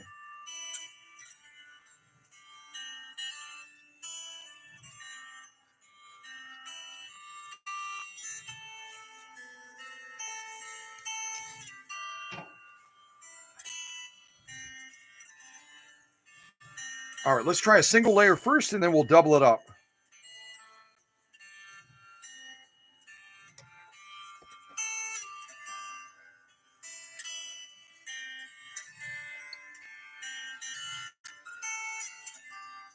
And I just read Deborah's comment. Deborah's comment about maybe they had a bad batch. You know, I think we also have to take into account is they're engineering needles. We've looked a little bit at needle anatomy, and I know that Jenny, our ambassador to needles, can probably explain this better than I can. But when you're looking at the components of a needle like this Microtex, the anatomy of the needle is going to change from the butt at the top all the way down to the point. The depth of the scarf, the configuration of the scarf, the length of the scarf, the style of point, the size of the eye of the needle to accommodate the thread. As you change the different anatomy pieces of a needle and they're trying to get it right, they're engineering that needle much like the Schmetz needles that are made in Germany. The Schmetz company, and some people don't know this, but the Schmetz company designed their own equipment specifically for their needle. So if you have a third party that's manufacturing these Microtex needles for Walmart, and we all know about value pricing, and they're charging around $3 for a pack of needles like this. Walmart is paying a lot less than $3 to be able to sell them for about $3 on the counter. They're probably paying $1 something, which means as they manufacture the needle, unlike the Schmetz needles that have been around for a long time and I think are truly tested. When you have a company that's trying to make a needle line, they've got to look at material costs. They have to look at labor. They have to look at production, designing the equipment or acquiring the equipment to make the needles. It takes a while. And also they have to, if they're mainly, or if they're exclusively distributing through Walmart, which is all about value pricing, which means anyone that tries to sell a product to Walmart is going to get nickeled and dimed to death.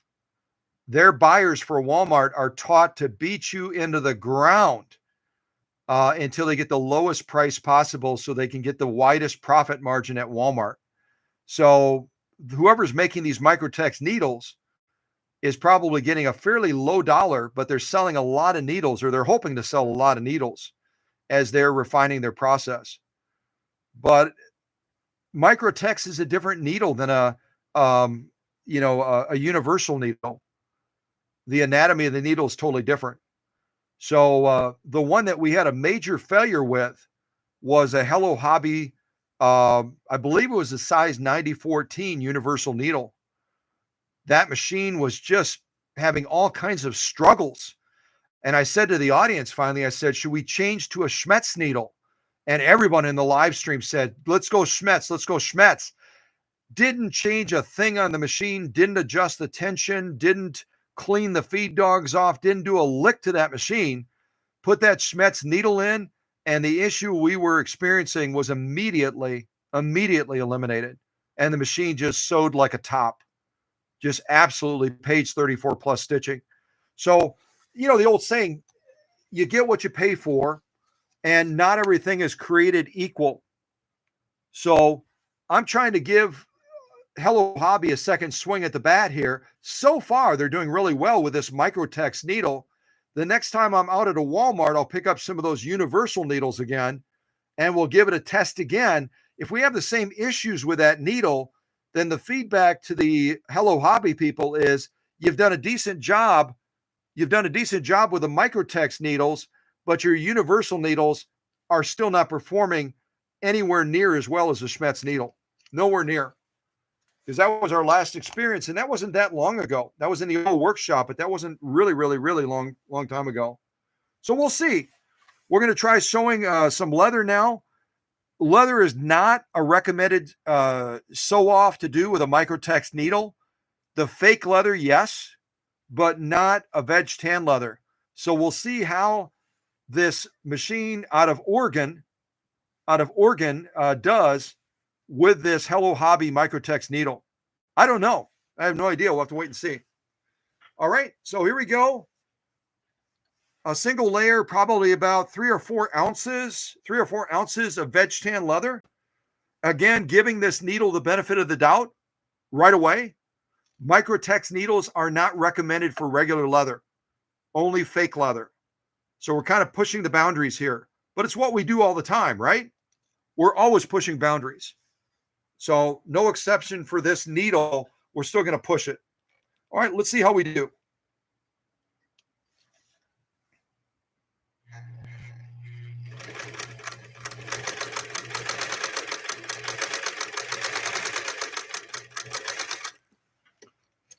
I was kind of feathering the foot controller up and down a little bit. But this motor's got so much power now, so much power. Even sewing slow, we can go through this leather, and there's no hesitation on the part of the machine. I think I just broke the bobbin thread off. Ha ha! Get a chance to take the bobbin out now. That's fun. Somehow I pulled that thread in the wrong way and I just snapped it. All right, let's drop it in again. Again, the thread is going to be, I can actually show you now. The thread is going to be over the top like this. I'm just going to drop it in, and then we'll just draw that thread up through the tension band. That's part of that bobbin case.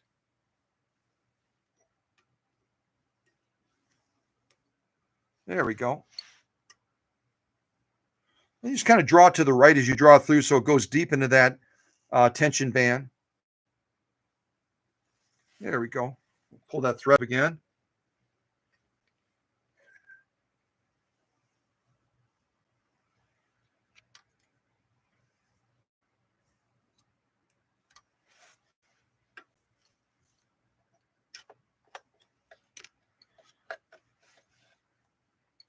And I've talked about this. When you're pulling the thread, you have to make sure that you're pulling it on the right angle so that you don't break the thread like I just did. I think that was a fluke.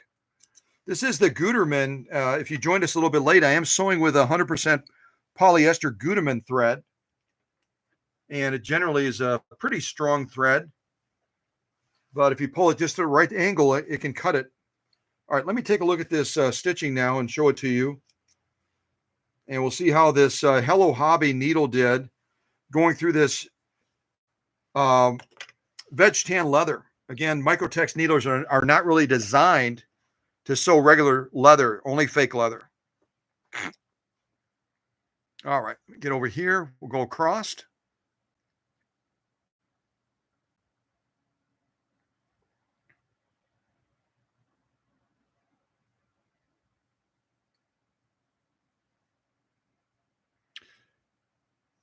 Pretty doggone good looking stitching, I would say.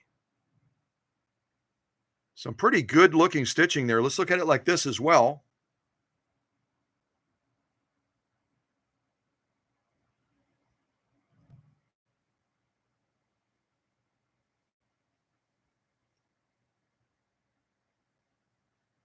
So this Hello Hobby Microtex needle just sewed a veg tan leather, probably about 3 or 4 ounces of leather.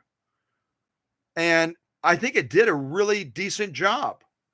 But again, Microtex are known as the ultra sharp needles. And that's exactly what you need when you're going through leather. You need an ultra sharp needle. So the Microtex, even though it's not designed to sew, a leather like this, it did a decent job. And I'm seeing that the only thing I'm seeing is there's a little bit of a fluctuation in the stitch definition as you go across. Some are a little bit longer, some are a little bit shorter, but I'm going to point to the feed dog system as the most likely culprit for getting a little bit of an inconsistency as you're feeding this material over the feed dogs and underneath the presser foot. The feed dogs, again, on the 192K Spartan were converted from the traditional Singer feed dogs to a pyramid style that was becoming very popular in Europe. Becoming very, very popular in Europe, used on a number of Swiss and Swedish sewing machines. But even with that slight variance, it's still doing, I think, a very, very decent job. No skip stitches. Yeah, decent. And again, we're sewing through some fairly thick material there. You can see from the end. Let's turn over and look at the lock stitch. I'll hold it like this so we can pull it back a little bit. So our lock stitching going through this veg tan leather. Some nice looking stitching, some really good looking stitching.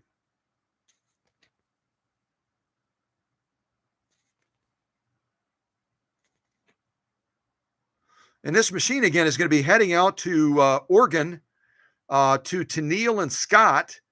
They both work as physician assistants. Very busy, professional people. So, you know what? What can I say? Microtex is not designed for real leather.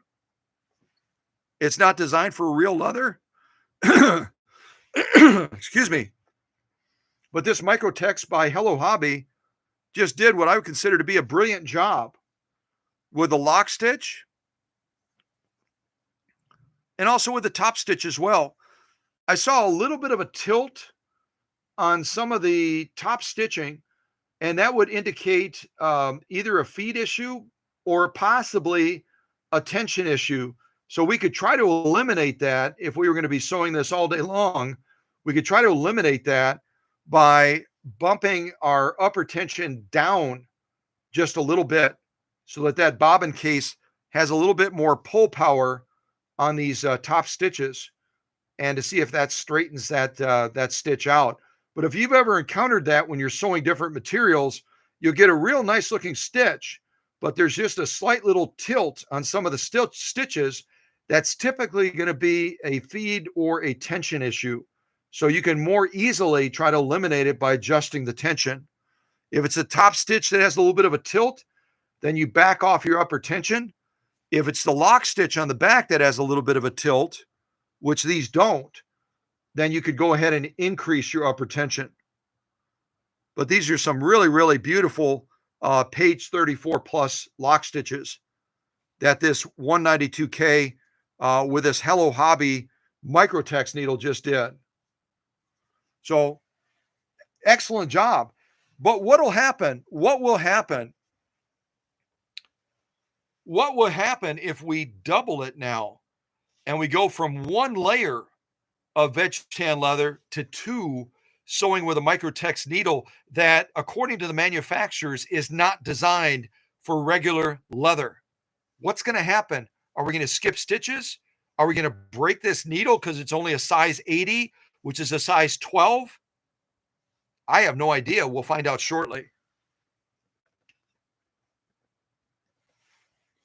And we'll put these back to back so we can see that stitching even easier. Here's our original stitch line right there. And then we'll put this back to back so when we run it through, we'll be able to see that stitching top and bottom and make a determination of how well the machine and the needle did together in accomplishing what is certainly not an easy task.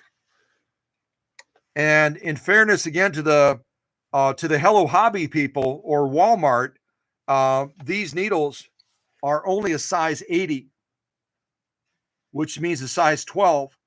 They're also a microtex needle, which is not designed for regular leather. It's only designed for fake leather and those other materials that I stated before. If you joined us late, some of those other materials are sewing microfiber material, polyester, silk, foils, artificial leather, coated materials, and finally cotton, batik, and woven materials are ideally the materials you should be sewing a microtex needle with, not veg tan leather, and certainly not two layers of it. Now, I'm not concerned about the machine. The machine with a 0.8 amp motor that's been fully optimized in the workshop, along with the rest of this machine, it's going to be able to go through this like a hot knife through butter, but we don't know what the needle is going to be able to do in managing it. That's the question. So we'll see shortly. I'll go ahead and put on a little bit more Christmas music, and then we'll march forward on this next sew off.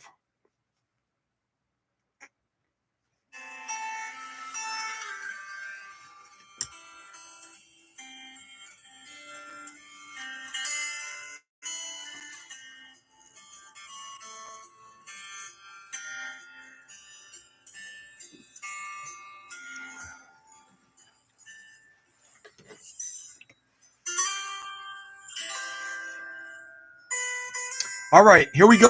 2 layers. I'll pause the music. I'm going to pause the music, and we'll see how this Hello Hobby size 8012 microtex needle, not designed for regular leather, does in this 192K. We'll see how it does. See how it does. And if you're brand new to sewing, whenever you launch with a sewing machine, always make sure your take-up arm is at the highest position and it's just getting ready to downstroke. See that? That's going to give you the best launch and free up the mechanics of the machine to get the job done. Just going to check our time real quick. It looks like we've been running about 2 hours. We're going to keep plugging through these sew-offs, and then we'll reach the end of this live stream and sew this veg tan leather with what by that point will be a very tired Microtex size 8012 needle by Hello Hobby, and we'll do it to the 1812 Overture. We'll do it to the 1812 Overture on this circle of veg tan leather. Okay? All right, here we go. We'll see what happens. I'll give it a little bit of extra gas and we'll launch into this. Here we go.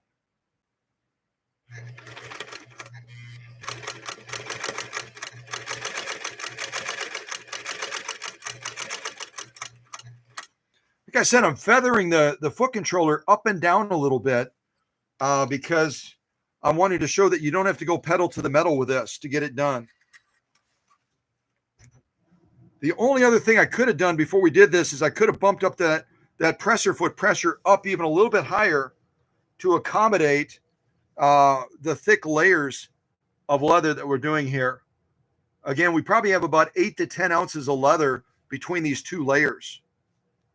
So we'll see how we did. We're going to see a little bit of compression on that stitch length, in part because this is a diamond pyramid style feed dog design that was introduced in 1959 as the 99K was being phased out. There was a big craze then racing through Europe where everyone was moving to this pyramid diamond style footprint on the feed dog. It's a raised, lowered, almost like a peak and a plateau.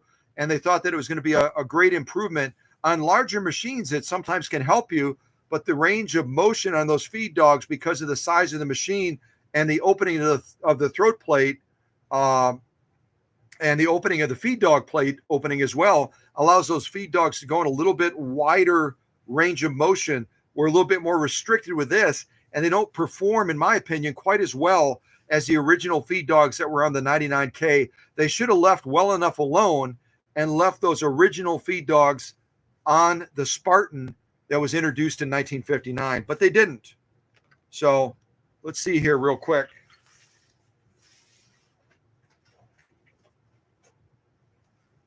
I'll put a little dot by our original stitch line. This is our original stitch line right here.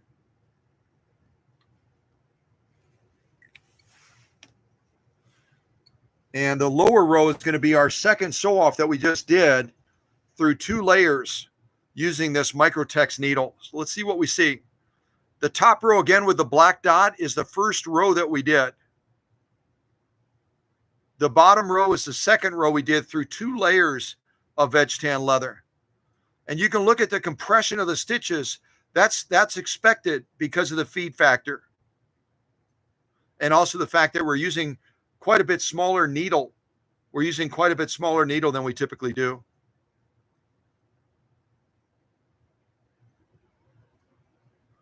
No skip stitches yet. No skip stitches. Well, taking into account the compression of the stitch length, that's still a lovely stitch that this Spartan, using this Hello Hobby size 8012 Microtex needle, just did. It really is quite lovely. You can see it is smaller than the top row, but we went through 2 layers of veg tan leather. And, again, we're dealing with a smaller needle. We should be, for a sew off like this, we should be using about a size 100 needle, which equates to a size 16 needle. Size 16. We're using a much, much smaller needle than we should be doing. But this Hello Hobby, it's holding up so far, which is pretty doggone cool. All right, let's look at it like this as well.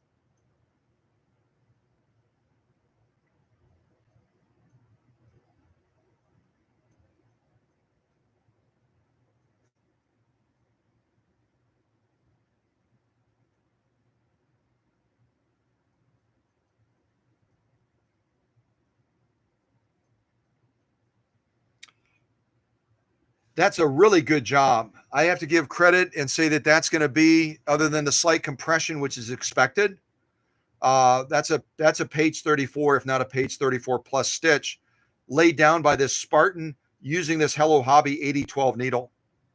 Really quite nice. Turn it over and look at the lock stitch. Turn it like this so we can see it a little bit easier.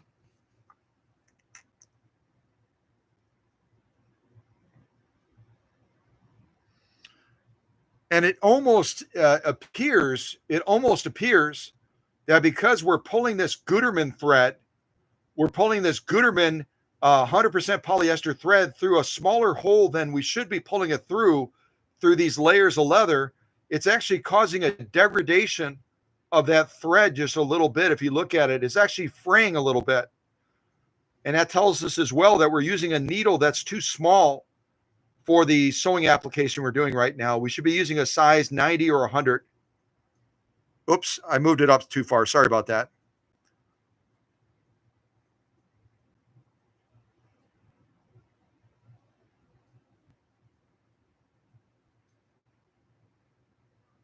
But again, no skip stitches.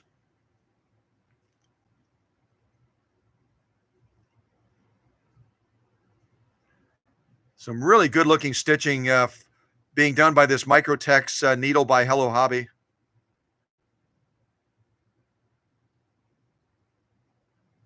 But we are stressing the thread a little bit because that hole it's making is a little bit too small, going through all this leather, going through all that. Let's look at it like that as well. This again is our lock stitch through 2 layers of veg tan leather.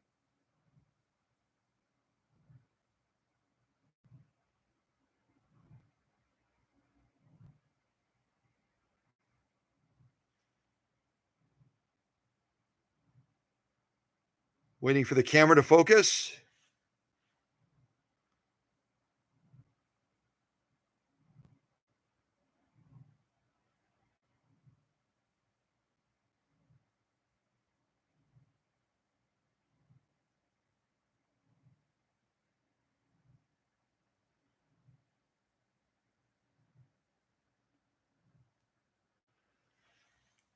So I think a decent looking lock stitch, we have to take into account the needle is too small for sewing this type of application. Very good looking top stitching as well, especially through that single layer. That single layer that's actually on top here.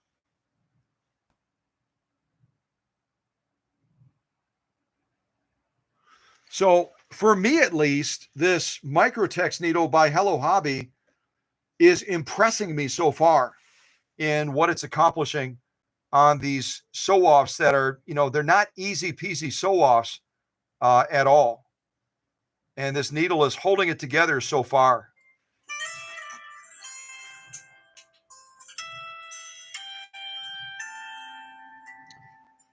So between sewing this this fake fleece material, that's 100% polyester.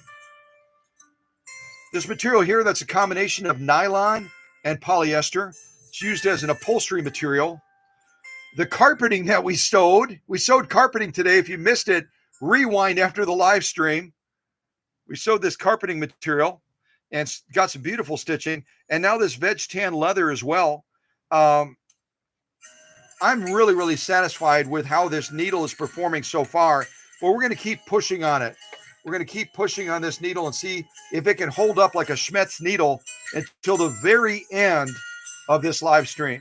All right.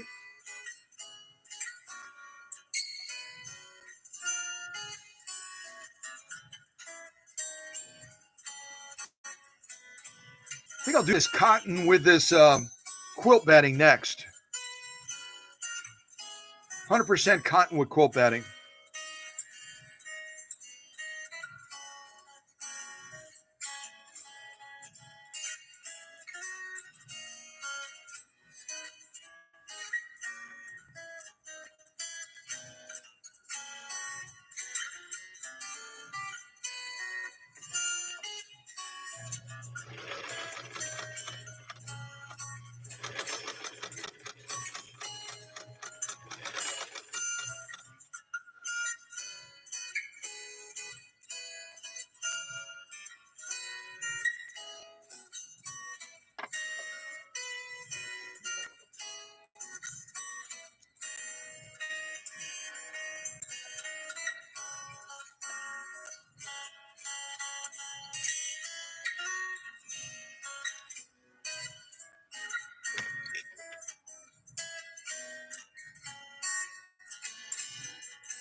Let's shorten up that stitch quite a bit now.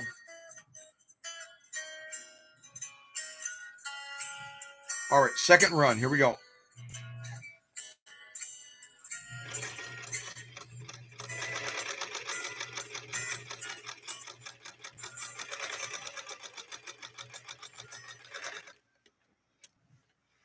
All right, let's take a look at these 2 stitch lines. We just sewed off on 100% cotton from a fat quarter that I picked up at Walmart when I picked up these Hello Hobby needles at the same time.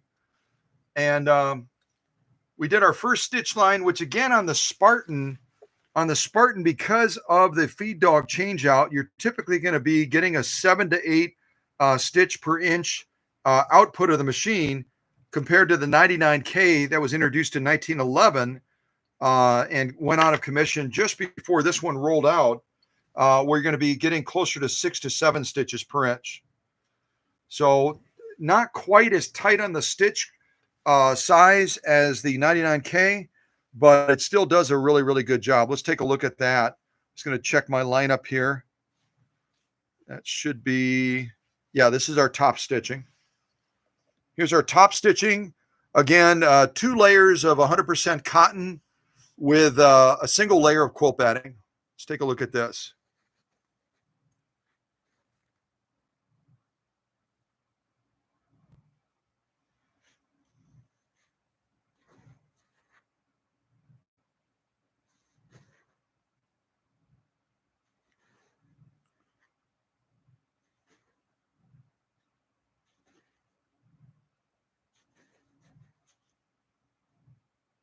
All in all, a really good looking top stitch. Let's look at it like this as well.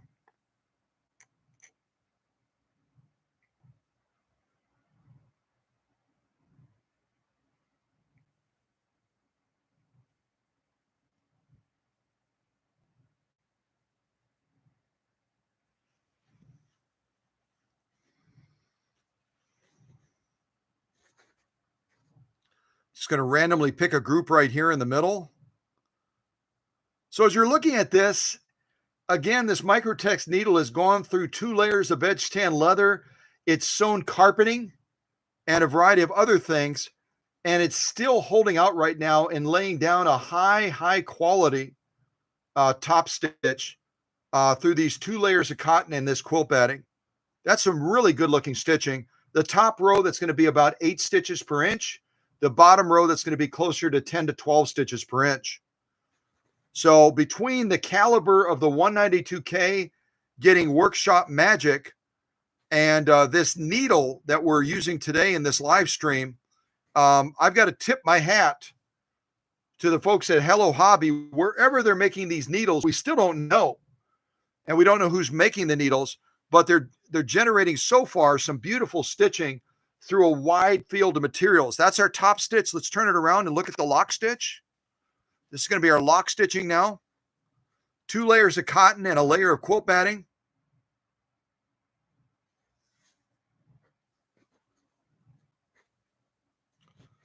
Really good looking lock stitching as well.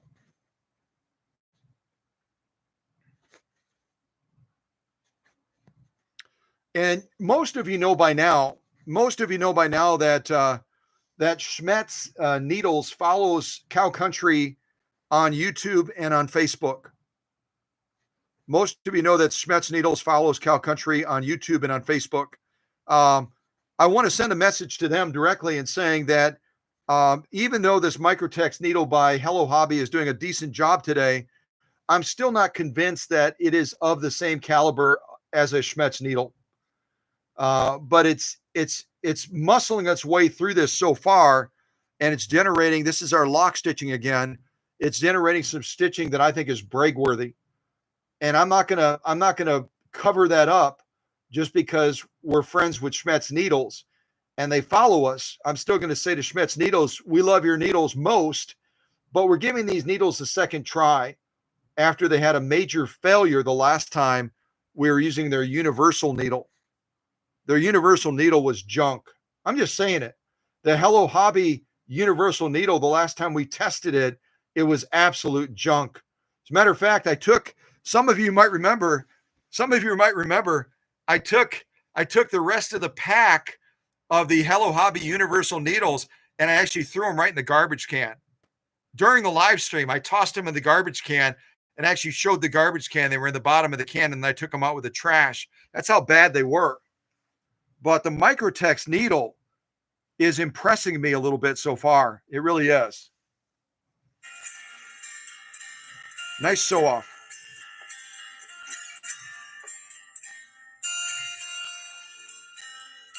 This is what we've done so far. Cotton, polyester that looks a little bit like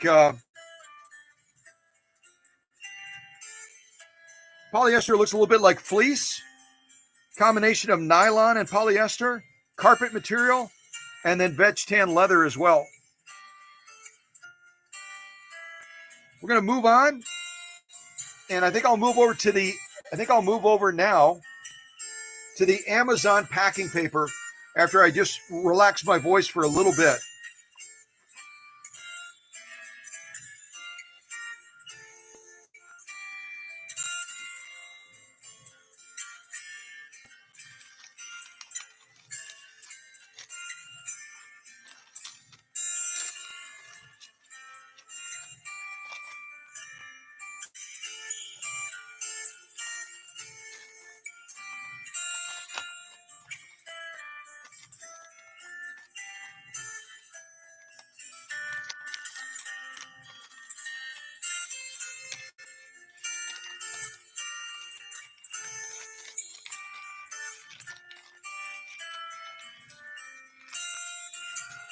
pause the music for a second. I tried folding this and I only got 14 layers. I was going to try 16. I may not have cut this paper big enough. Maybe I can fold it a little bit more narrow. So we've got these 2 layers we're starting with. Let's see if I can fold a little bit more narrow. There's 4.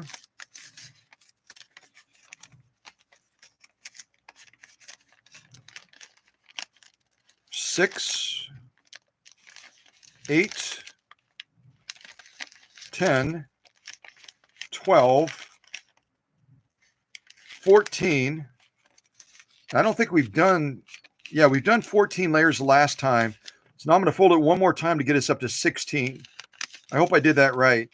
That should be 16 layers of packing parchment. We may end up breaking this Microtex needle. It's only a size 80-12. It's a very sharp needle. That's the nature of a Microtex. But going through 16 layers, going through 16 layers of Amazon Prime packing parchment paper, that may be too much for this size 80-12 needle. We'll see. We'll see what happens. I'll cut off this little edge, and then we'll give this a go. We've never tried 16 layers before. We've never tried it. We've tried up to 14. We tried up to 14, but never 16 layers of this packing parchment before. And we've never tried it. We've never ever tried it with a size 80-12 Hello Hobby Microtex needle. We only tried it with a Schmetz 90-14 needle on that featherweight and also on that 99K hand crank that Susie's offering for sale. So this is the first time we're trying 16 layers of packing parchment paper. And I believe it was, who was it the last time said that they've been sewing with paper? It might have been Jenny. Jenny, our ambassador to needles, said that when I demonstrated that paper sew off with 14 layers, that she was sewing some sort of paper project at the same time. Today we're trying 16 layers.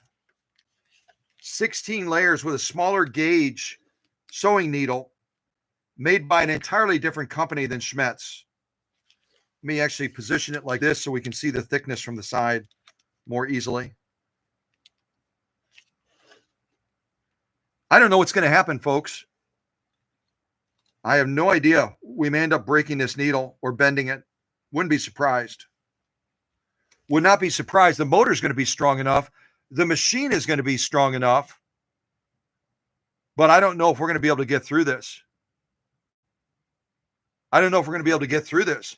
Even with a 0.8 amp motor that's on this machine, and the machine and motor being fully optimized in the workshop, 16 layers of paper, that is a serious sew off, especially for an 80-12 needle. But we're going to give it a try. I've got a whole pack of these things. If we break it, then we'll go down to 14 layers. Give that a try. If we break it again, we'll go down to 12 layers and try that until we have success on this paper with this Hello Hobby needle. I'm determined to give them a fair shake.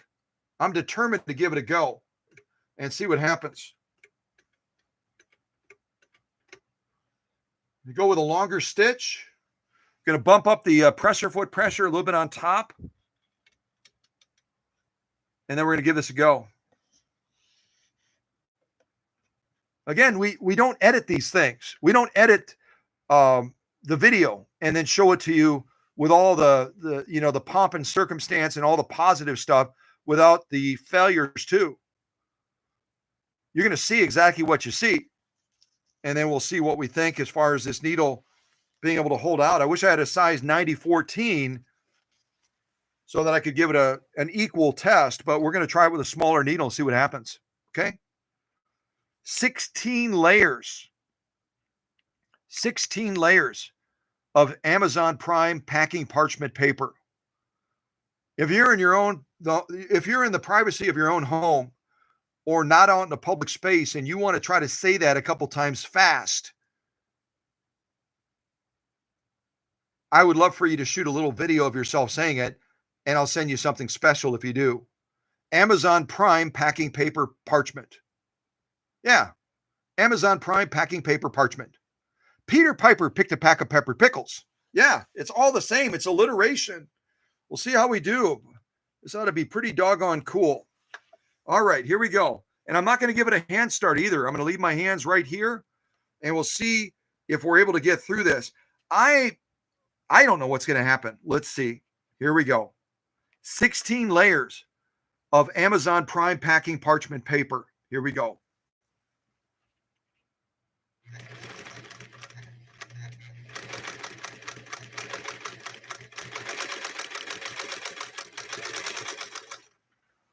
Holy mackerel. Holy mackerel. We are up to 16 layers now of Amazon Prime packing parchment paper. We just did it on this Spartan, this 192K, and we used a Hello Hobby 8012 Microtex needle. Wait until you see this, y'all. The people at Walmart, the people at Hello Hobby are jumping up and down right now. They're absolutely going nuts because we just accomplished something that we have not done yet on a Schmetz needle, but we did it on the Hello Hobby needle.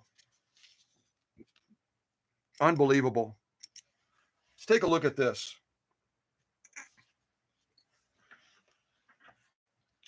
All right, this is our top stitching.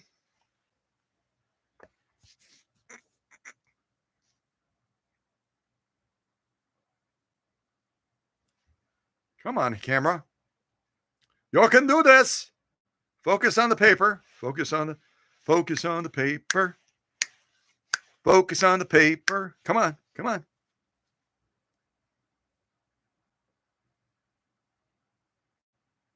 Let's try it like this.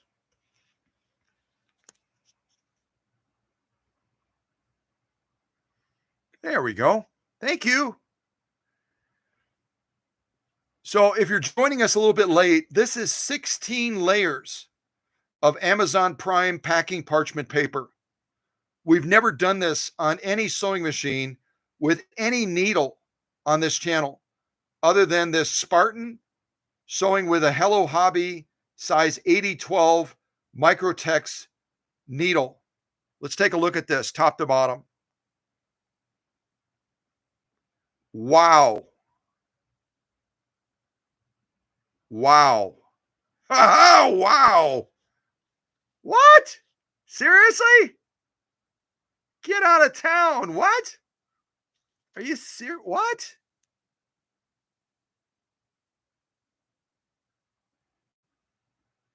Holy mackerel.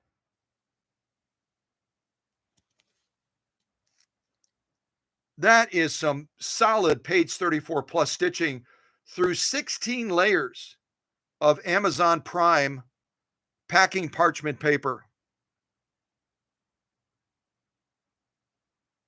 16 layers. Absolutely a gorgeous top stitch. Look at the thickness of that. Let's turn it over and look at the lock stitching. Here's our lock stitching through 16 layers of Amazon Prime packing parchment paper.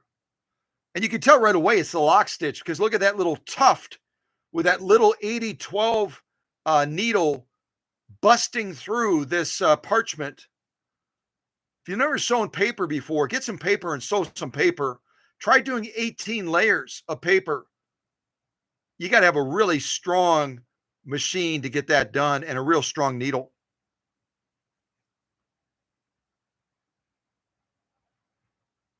Absolutely amazing. Very, very impressed.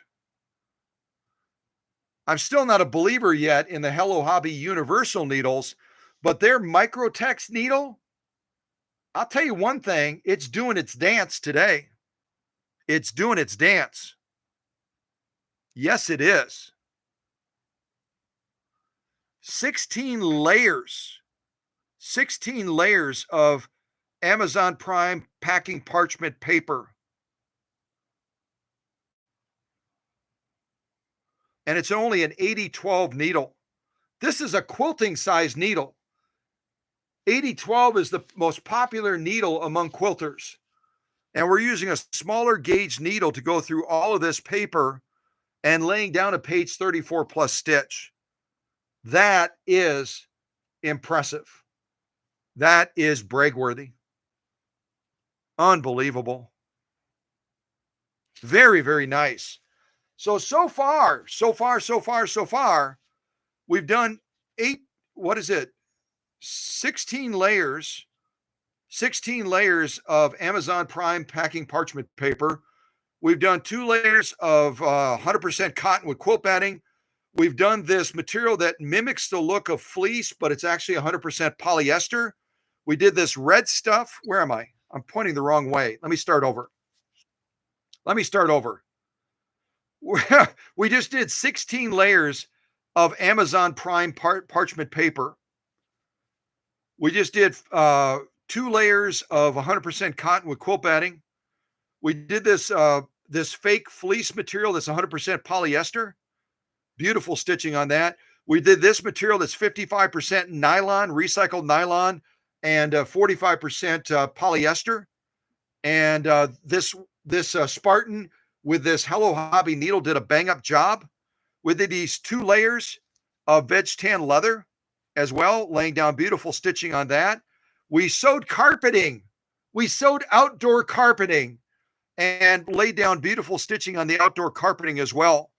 This is our sew-off sandwich so far, beating this Hello Hobby Microtex needle to death and still not being able to break it down yet.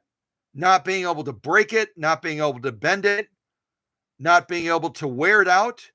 So a quick shout out to Walmart, a quick shout out to the Hello Hobby people, wherever you are. You did a heck of a job with this Microtex needle. Now do it to the universal needle, because your universal needle, the last time we tested it, is junk. It's absolute junk. But your Microtex needle is doing a fabulous job so far today. So don't compromise your standards. Pour the same standards you've done into your Microtex and put it into your universal needle now, so you can go head to head with Schmetz and see how you can hold up against them. Yeah, give it a go. Give it a go. Why not? All right. Let's do some denim now. We'll do a little bit of denim, but I'll take a quick little break and catch my breath. We'll do a little bit of denim, and then we'll jump in to the final sew-offs and wrap this live stream up.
Be faithful. All right, so let's do some heavy duty denim now. This Microtex needle by Hello Hobby has done quite an impressive job during this live stream. in sewing a wide field of materials. Now, we're now going to put it to the test against denim and see how this needle performs against a material like this. And when Susie and I were out and about at Goodwill and we picked these up, we specifically picked out this type of denim because it was the heaviest stuff we could find. Super heavy duty stuff, not that stretchy, wimpy stuff. So I'll be excited to see how this Microtex needle does against this. Now, let me ask for your input. Should we do 4 layers or should we do 6? 4 layers with this 8012 Microtex needle by Hello Hobby, or should we do 6 like we normally do? 6 layers or 4 layers of this heavy duty denim? What do y'all think? 4 or 6 layers?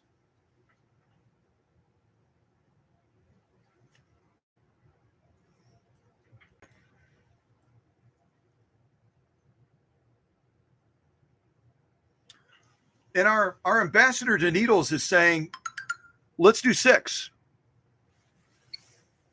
Let's do 6 layers. We'll do 6 layers. And I just got a text, I believe, from Teresa. Give me just a second here. We're going to do 6 layers. Our ambassador to needles, Jenny said, let's do 6. We're going to do 6. I'll fold this to do 6. And let me just check this text message real quick. We have a new person from Arizona. This is from Teresa, part of our leadership team. We have a new person from Arizona. You may want to say hi to Glasgow. Yeah. So a quick hello, and I hope I'm pronouncing the name correctly. What Teresa wrote is Glasgawflin, Glasgavlen. Just going to double check. Yeah, Glasgawflin. What a beautiful name that is. I wonder what the origin of that is. I'm going to check real quick. Origin of the name Glasgawflin.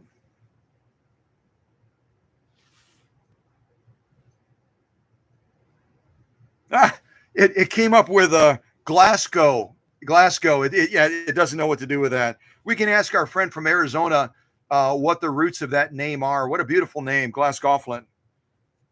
Yeah, sometimes Google doesn't know what to do they? Google does not know what to do sometimes. But I want to thank Teresa for sharing that. We always want to make folks feel welcome. We want you to feel like you're a part of the family from the very first time you visit. And I know a lot of our friends sit in the wings. They sit in the shadows, like I say oftentimes. They sit in the shadows, and they aren't comfortable in joining the live chat for quite some time. I've had people like Emma, and many of you probably remember Sunny, and you might remember Paula Noel as well. Some of our dear, dear friends that sat in the shadows for years before they ever felt comfortable enough to step out into the live chat. So if you're one of those persons sitting in the shadows right now, you take your time, but know that when you take that step and you come out and introduce yourself, that you're going to be made to feel like your family. You're already part of the family. We just haven't had the privilege of meeting you yet. But we're so excited to do that. So if you're one of those folks in the shadows, enjoy the live stream. And when you're ready to step forward, we're ready to welcome you. And we're ready to learn from you too. One of the things that you'll learn from this channel is that we're sometimes a teacher, but we're always a student. Every one of us, including myself. So we're ready to learn from you as well. All of us bring our little tools and our experiences, and we can gain so much when you step out and you share some of those things. So don't be afraid to share so we can learn from you. This isn't a forum where, we're ready just to teach you and we don't want you to teach us. Poo-poo to that. We want to learn together. And then we want to go out to our circles of influence on Facebook, on Etsy, Pinterest, wherever you hang out with other sewists, and share your knowledge with them. Right? So a special welcome to Glasgawflin.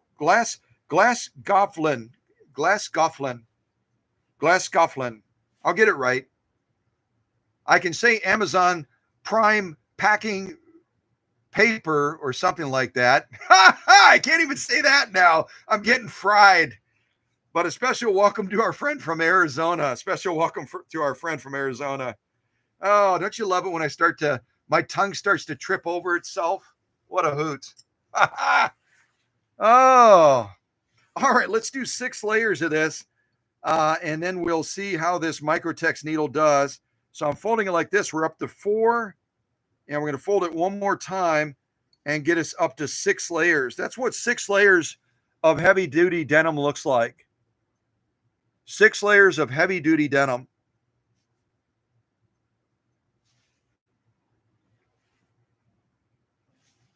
All right, let's give this a go and see how this Microtex needle, size 8012 by Hello Hobby, performs. It's done a brilliant job on all the other sew-offs. I'm really, really quite impressed. We'll see if it can hold up against this heavy-duty denim, especially 6 layers of it. And I'm also going to bump our pressure foot pressure up even a little bit higher off camera, right there. And we'll see how we do on this. I'm not going to give it a hand start. We've got a very strong 0.8 amp motor, almost a full amp. And I didn't post them on Facebook yet, but you'll see the progress shots on this Spartan. I tear the motor apart. I go through and I do a thorough cleaning. If wires need to be resoldered, I resolder wires. I do everything that needs to be done probably about a 30-point service check on the motor. And this motor is a beast now. When Tenielle gets this out in Oregon, she's going to be incredibly impressed because it did not have that power before. All right, let me get that take-up arm all the way up. 6 layers of heavy-duty denim. Let's see how we do. 6 layers of heavy-duty denim. Stitch length. Okay, we're all set. Little bit nervous, just a little bit nervous. And Erica, let's see, who is it? Erica Shrimpton, I think, just posted something in the chat, or not in the chat, in the comments about our live stream. I'll have to take a look at it later. Erica Shrimpton, I think it was. All right, here we go. 6 layers of heavy duty denim. I'll also show you something real quick. I didn't show it to you. This is the foot controller that would be original to the Spartan. It's different than the button style Bakelite one. This is all metal. But the thing that you need to note about this is it's set up on the inside. It's set up on the inside the same way the Bakelites are. It's set up on the inside the same way the Bakelites are, which means that live stream I did where I showed you the complete servicing, taking out all those little discs, those little carbon discs. This type of foot controller needs that same type of service that the Bakelites do. It's got chambers of those carbon discs in here, just like the Bakelites. So if you've got one of these, don't say to yourself, oh, I don't need to do that crazy maintenance of getting the carbon dust out of there to keep the foot controller running smooth and to get full power to my motor. You do. You have to do that same type of service on this Spartan foot controller that you have to do on the Bakelite. And if one of the leaders wants to post that link where I showed you all how to do that, you can look at that live stream and then just apply the same principles to your Spartan foot controller that you do to your Bakelite, okay? The only difference between the two foot controllers is that the Bakelite that's used with the Featherweight, the 201, and a variety of other Singer sewing machines is only going to be rated at 0.7 amps. The Spartan foot controller is going to be rated up to 0.9 amps. It's going to be rated up to 0.9 amps to accommodate this larger motor, okay? All right, let's see what we get. 6 layers of heavy grade denim. Here we go.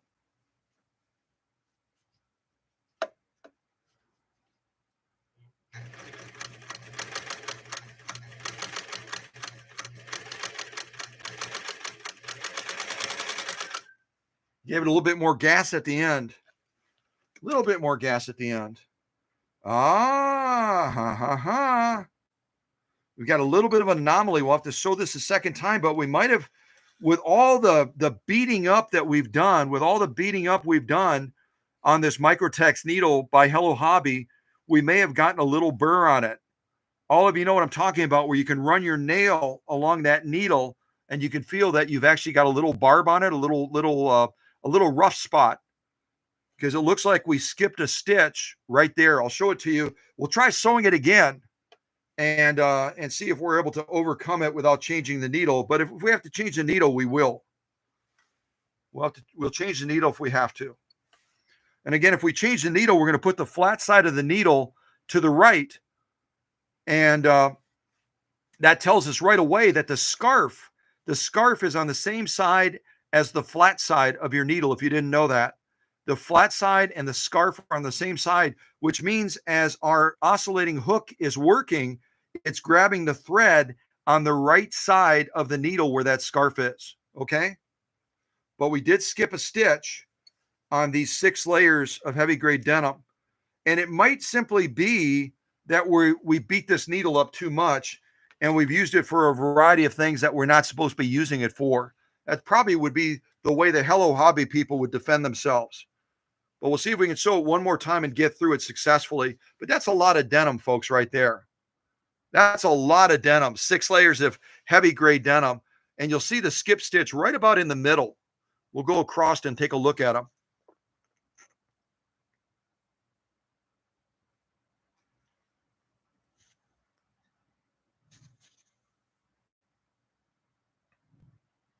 So far, pretty decent looking stitching for this much denim using a Microtex needle. And there's our skip stitch right there. There's our skip stitch. It only did it once.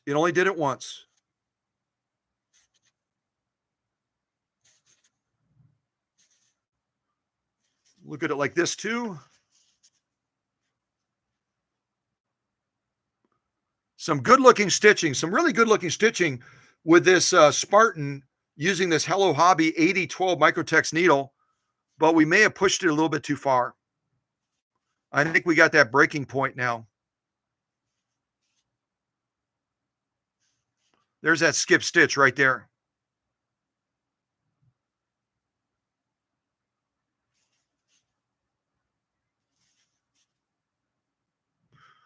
And let's just face it, when you're sewing with an 8012 needle, and again, it's the most prominent needle used by quilters, you're not going to be going through the equivalent of 6 layers of denim.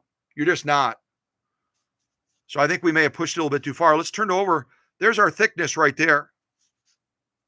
Skip stitch. We're going to turn over, look at that lock stitch. This is our lock stitching on the back of these 6 layers.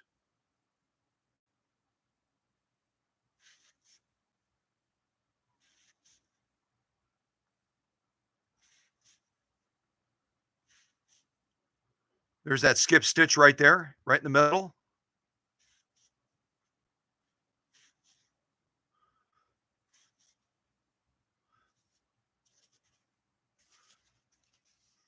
We're going to try sewing it one more time, see if we get the same result, or maybe we will even get a worse result.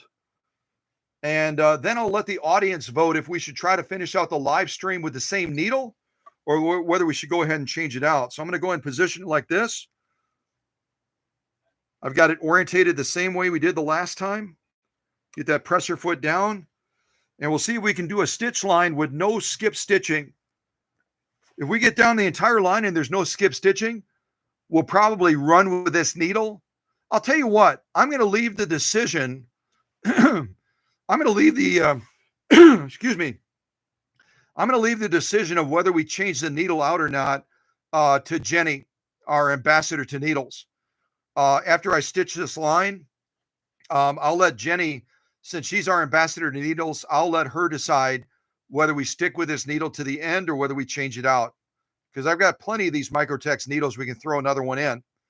So it'll be up to Jenny. We'll go with Jenny's vote, not to take anything away from anyone else, but she's our ambassador to needles. So we'll see what happens, and then we'll let her vote. We'll let her have a vote of 1. Okay. All right, let's give this a try again, see what we get. We'll see what we get, and we'll go from there. All right, 6 layers of heavy duty denim. The first time we sewed it, we got a skip stitch right there. The rest of the stitches did okay. We'll see what we do this time, okay? Here we go.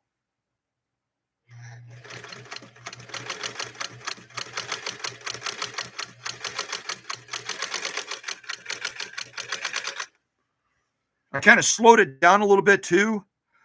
The reason I slowed it down is when you're dealing with this many layers, you're dealing with a smaller needle that's making smaller holes. The drape of that thread for that hook to catch it, when that hook comes around by the scarf and it tries to grab that thread, if you're sewing too fast, that thread is not going to get the full drape.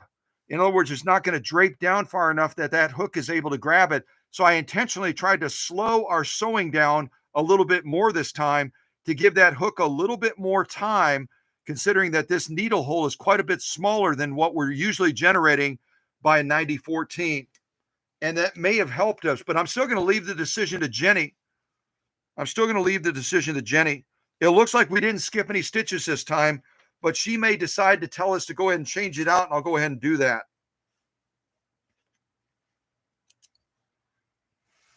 All right, bring that back. I'm going to mark the row that we did first with a permanent marker. So it's going to be this row right here. You'll see that skip stitch in there, and we'll know that straight away. And then I'll mark the other side as well. That's going to be on the bottom.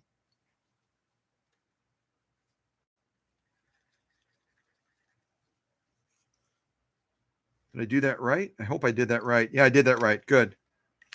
All right, let's look at these stitches. And then we'll see what Jenny recommends we do. So this is going to be our top stitching, because we had that fold facing out like this. It's going to be our top stitching. We'll look at that first. The bottom row is going to be the first row we did. You'll see that skip stitch. And then you look at the top row. There is no skip stitch this time. But you know, we may have just gotten very, very fortunate because I slowed the machine down quite a bit.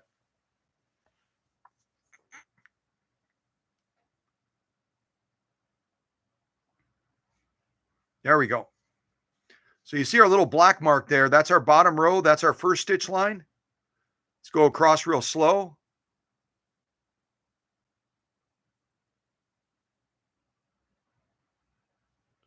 There's that skip stitch, but there's not one on the top row that we just did.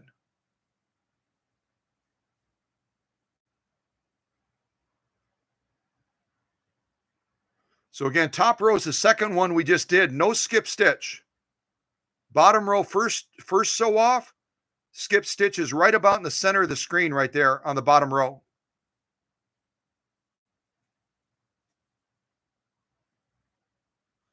So you can see the thickness again of 6 layers of heavy grade denim. It's not a light sew off, and it sure as heck is not a sew off you would normally do with a Microtex needle. So we'll turn it over now, look at the lock stitch, and then we'll see what Jenny's vote is, what she wants us to do. All right, spinning it around. There's 6 layers. Here's our lock stitching. We'll go over to that. Where's that black mark? There it is. So our first row is on the bottom again. The top row is going to be the second sew off we did with no skip stitches. Let's get really close if we can.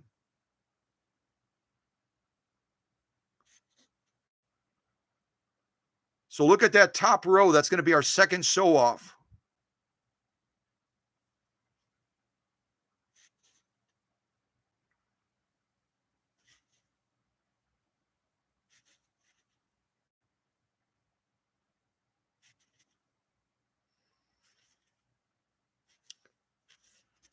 Okay, look at it like this too. I think the camera may focus for us. So the row now, I'm trying to think on the screen, the row on the right is the second sew off we did.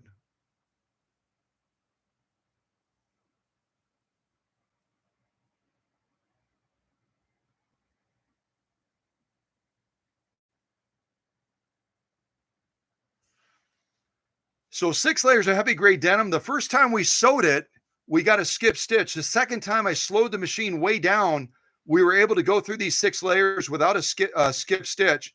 Let's see what Jenny says now. I'm going to throw this to the side, and we'll see if we're going to go ahead and change the needle or leave the needle as it is.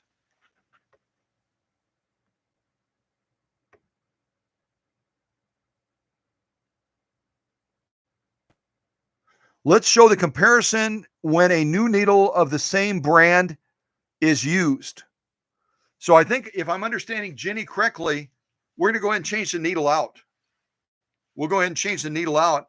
And then I don't know if she is suggesting that we repeat any of the sew-offs, or we'll just change the needle out, and then we'll go ahead and just go through the remaining sew-offs with this Microtex needle by Hello Hobby.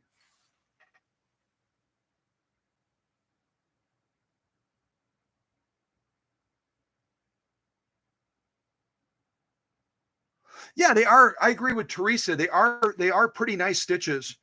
And again, you're not going to get the full length of the stitch because of the feed dog system. And also, if you didn't know it, the Spartans and the 99Ks, and also the featherweights, and there are additional models, they don't use a presser foot bar spring. They use a direct pressure by rotating this down on the shaft.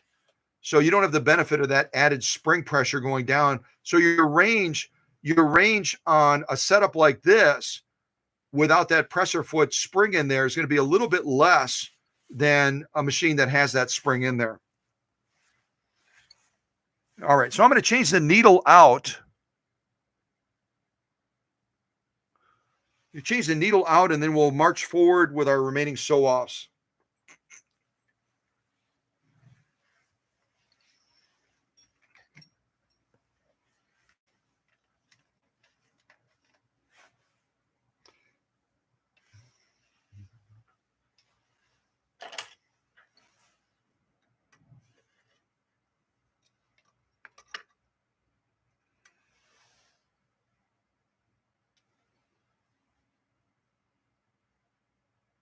I can feel a rough spot on it.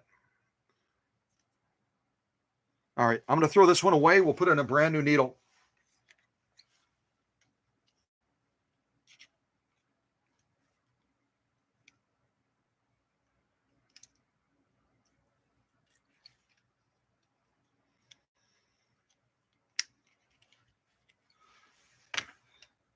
And again, when you're inserting this needle in the Spartan, make sure you put the flat side to the right. Flat side to the right.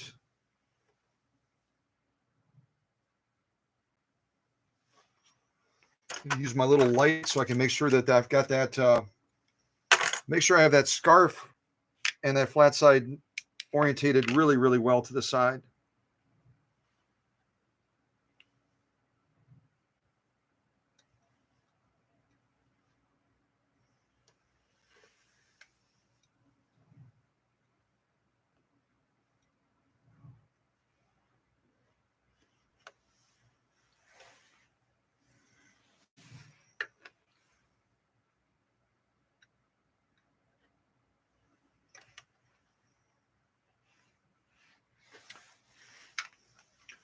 And the needle socket on the Spartan is not going to allow you to put that needle up quite as far as the 99K. So don't freak out. Don't freak out if you change out the needle on your Spartan and you can't get that flat side and the butt of the needle up as high as you can on the 99K. That's just the nature of the way they built the socket on the Spartan model. Okay, I think we got that pretty good. Now we're going to thread that needle from left to right.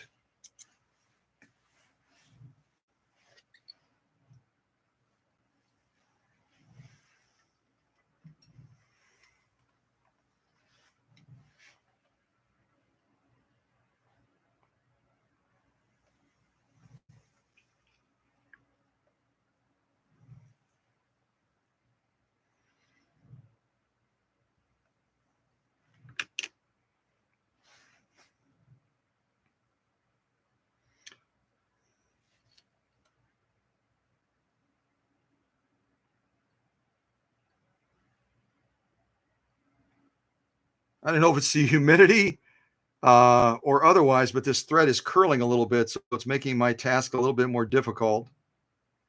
There we go. I think I got it that time.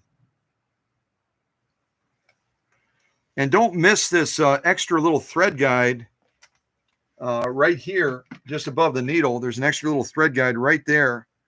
You got to tuck that thread behind there.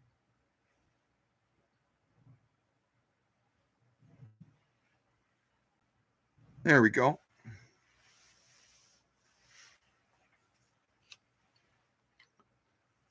Yeah, there we go. All right, good deal. So we've got a fresh needle in there now. I'm going to go ahead and draw that thread back. And then we're going to go ahead and finish off these sew-offs. I won't sew the denim again because we did get a row of stitching that did not have a skip stitch on it the second time. But the remaining sew-offs we're going to do are going to be with this fresh 8012 Microtex needle. So we should be able to get some good results from these remaining sew-offs. We've got this 100% polyester Christmas material. We've got this paper that's from the Dollar Tree. It's basically a vinyl paper. We've got this polyester cotton blend. And then last but not least, we'll be doing the 1812 Overture, and I'll be trying to sew around in a circle on this veg tan leather. So that'll be our final sew off. So we're almost at the end. We've been running about 3 hours. We'll see if we can wrap this up pretty quick. We'll do our first stitch line on this polyester. And then we'll do these 3 remaining sew-offs.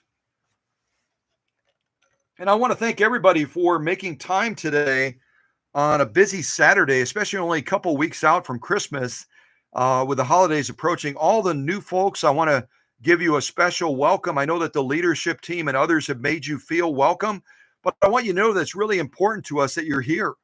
We're very grateful that you've taken time to join us for the live stream. And we're very, very thankful for those of you that felt it was time and that you were ready to step out into the live chat as well. It takes folks a while sometimes, and that's okay. We're very patient. We're very understanding. Many of us have been in that position before where we're not ready yet to step out and to join the live chat, and that's okay. So 100% polyester, really, really slippery stuff. Let's see if we can buzz down this, and then we'll finish off these remaining sew-offs. But the Spartan really is a machine you want to consider. It's got that larger motor compared to the other Singer models. It's no frills, so you don't have to be so concerned about the decals and other appointments to the machine getting compromised or getting damaged in some way. You just sit down and enjoy sewing on it. That's kind of what we're doing today. All right, so let's try this polyester, and then we'll move on from there. Here we go.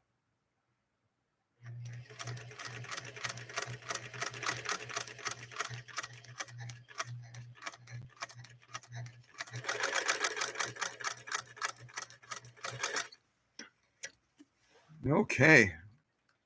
This stuff is going to be a nightmare for the camera to try to focus on. This ought to be fun. Camera's going to look at this material and go, I can't see anything. I can't see anything. Good gravy. Yeah, it's really hard to see the stitching on here. I'll show it to you and see if you can see it maybe on your screen, depending on how you're viewing this. I know we have some people that view this on a large screen, others that view it on their iPad, some view it on their phone, their Android devices, whatever it is.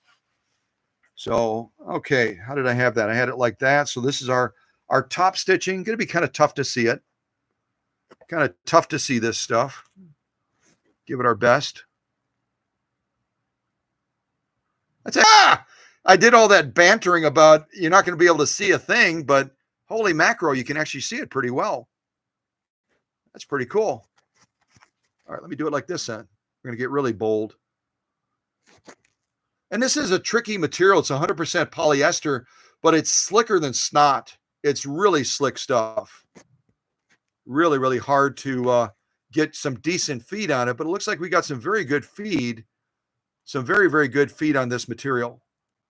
Some really nice looking top stitching.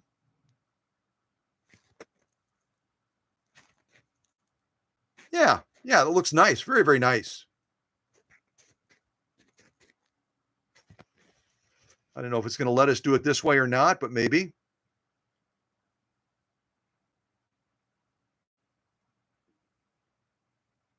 Yeah, nice stitching. And Jenny made the right call in saying, let's put a fresh needle in. Because then if we got some crummy stitching, the folks at Hello Hobby could say, you guys beat the needle to death sewing stuff you weren't supposed to be sewing. And now we're giving it a fair shake. I think that's definitely the right decision.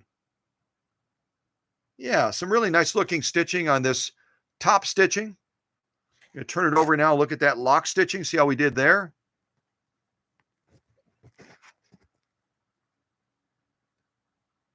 Yeah, good looking lock stitching too.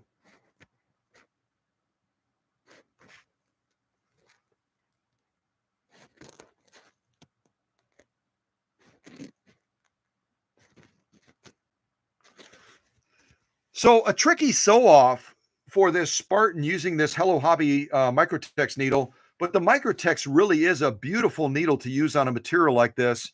If you're sewing a tree skirt or something like that, you can definitely get away with sewing and getting some really good stitch quality on 100% polyester material like this. If you're trimming the tree or something like that. So let's throw that into the pile. Now I think we'll move on to this vinyl paper now. We haven't sewn this for quite a while. We haven't sewn this vinyl paper in eons. Should check our bobbin level. Yeah, we're doing okay on bobbin thread still. And I didn't say it because you guys are so smart, you already know it. But the Spartan, just like the 99K and a number of other Singer models, is going to take a class 66 bobbin. The one that has the 4 holes like this is going to be a later version of that class 66. The original class 66 bobbin that would have been used, say, for example, in the 66-1, that treadle version of the class 66 that first came out, would have been using a bobbin that had 1 hole instead of these 4 holes. And it was just the way they designed the bobbin. So if you have any bobbins like this that have only 1 hole and they're original vintage, that's going to be the earliest class 66 bobbin that was made for any of the Singer 66 class machines. Yeah. All right, let's give this a go. We'll do 2 layers of it back to back. Kind of a waste to do all of this. Maybe I should cut it down a little bit, huh? We'll cut it down and not make it quite as long. Yeah. Got 2 layers. What do y'all think? We haven't done 4 layers of this vinyl paper before. We typically only do 2 layers of this because in between these layers, it's got this sticky stuff that sometimes will attach itself to the needle. So you think we should do 2 layers or 4 layers? 2 or 4 layers of this vinyl paper. Again, if you want to buy this, you can find it at the Dollar Tree. All right, we're going to do 2. We'll do 2 layers of this. And what you can do after you do it is you can wipe off your needle very gently with a little bit of rubbing alcohol. Make sure you don't have any of that glue stuff that sticks to it and stays there. All right, so we got 2 layers of this vinyl paper. We'll lay down a stitch on there and see what we think of that.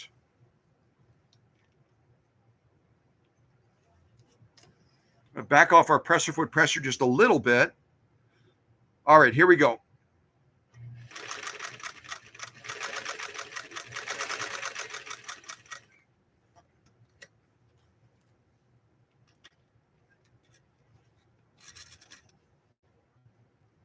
Yeah, very nice. Very, very nice. We'll take a look at these close up.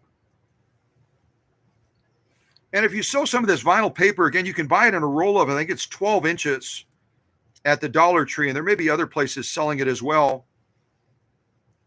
After you do the sew off, what you can do is get a Q-tip swab. Get a Q-tip swab and put just a little bit of rubbing alcohol on it.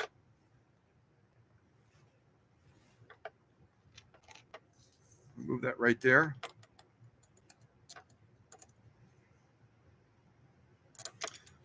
You just get a little bit of rubbing alcohol on a Q-tip swab, and then just gently holding your thread here to keep it tight, go down your needle And make sure you don't have any of that sticky glue that's in between the layers that got on your needle.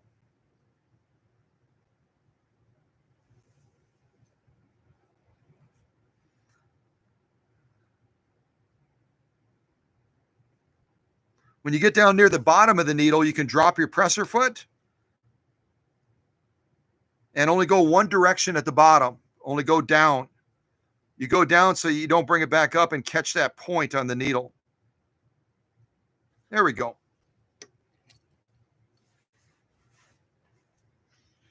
All right, let's take a look at these stitches.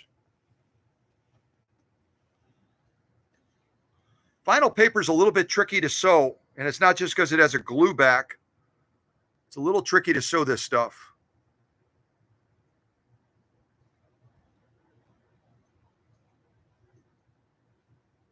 There we go. But you can do some fun projects with this, for yourself or little kids or whatever. Doesn't matter.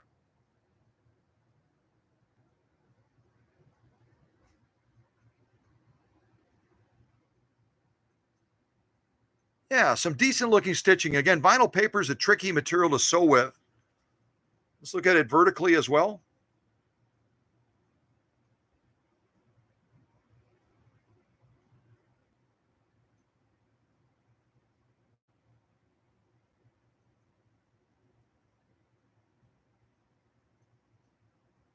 Camera was doing real well. Now it's trying to focus on my jacket.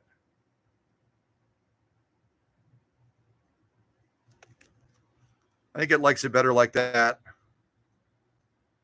There we go. Yeah, good stitching. We'll turn it over, look at that lock stitch.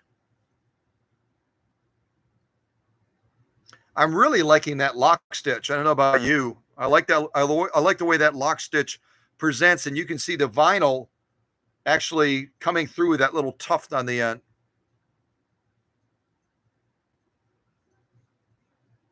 Yeah, beautiful, beautiful job. Microtex needle is a great needle to use on a material like this. If you're doing a fun little project with your kids, grandkids, neighbor kids, strangers that you find on the street, wherever, you get some real good results using this Microtex style needle on a sew off like this.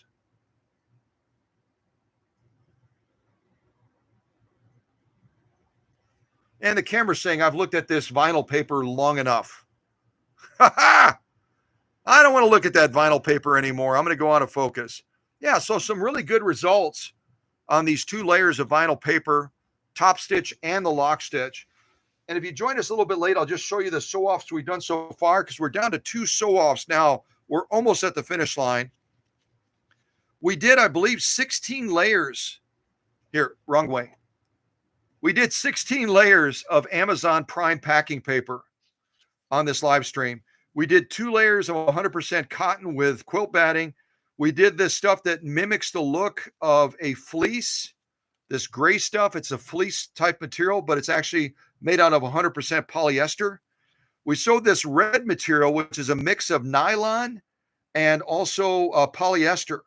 I think it was a 55% recycled nylon and then 45% polyester. We sewed 2 layers of these very thick pieces of vegetable tan leather, veg tan leather. Where am I? There I am. No, my camera's moving or I am. So veg tan leather, this nylon polyester mix, this red stuff, this fake fleece material, the 100% cotton material, 16 layers of Amazon Prime packing material. You can kind of see how thick that stuff is. We sewed through 6 layers of denim right there, 6 layers of denim as well. We sewed through carpet material, outdoor carpeting material. We sewed through that as well. You can see what that looks like. That's crazy. We sewed through this Christmassy type 100% polyester slippery material, this green stuff. Got some good results there. And then finally, we just went through this this vinyl paper right here that you can get at the Dollar Tree in these rolls of 12 inches. So far in this live stream, and this is where I believe that we do it right. I do things right at Cow Country and Saying. We're not going to do a whimsy-dimsy type sew off with cotton material and consider the job done. That's window dressing. That's fake. We go through all of this stuff in a live stream to show the capabilities of that machine. And also in this instance, to showcase that the Hello Hobby people have done a decent job with their Microtex needle in giving us a needle that we can beat to death. And it wasn't until we got to the denim that we finally caused it to skip a beat. We got to that denim and it skipped a beat. And then Jenny, our ambassador to needles, said, let's give it a fresh start. So we got a brand new needle in there now, and we've used it to sew a couple of things. And now we're going to march forward doing some polyester cotton blend. And then finally the culmination of going to that 1812 Overture. And then the deal is done. We're done with this Spartan, and it heads back to the great state of Oregon.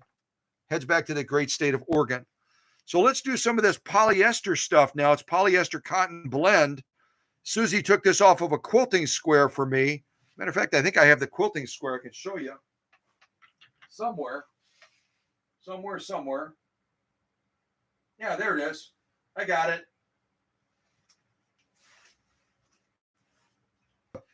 Thanksgiving or a harvest type theme.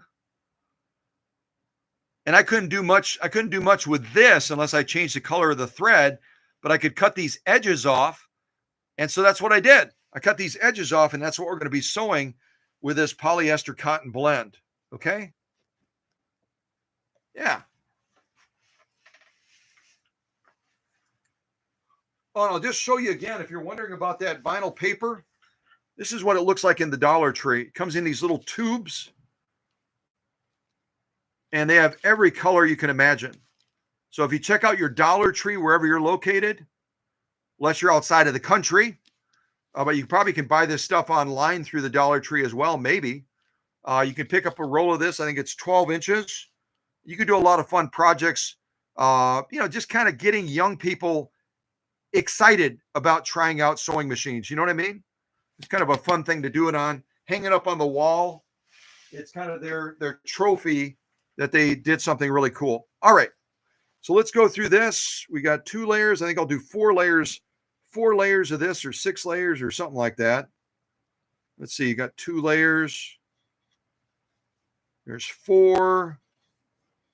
We'll do 6 layers of this polyester cotton blend that came off of that quilting square. See if I can hold this together without, I lost it. I almost had it. Too much talking, Scott. There we go. There's 6 layers. We'll get it kind of lined up there and underneath the needle. There we go. All right, let's buzz down these 6 layers of this polyester cotton blend, and then we'll move on to our final sew off to the 1812 Overture. All right, here we go. Take up arms all the way up. I'm going to leave the presser foot pressure alone. It's a little bit heavy, but we'll leave it the way it is. All right, let's try this out. Here we go.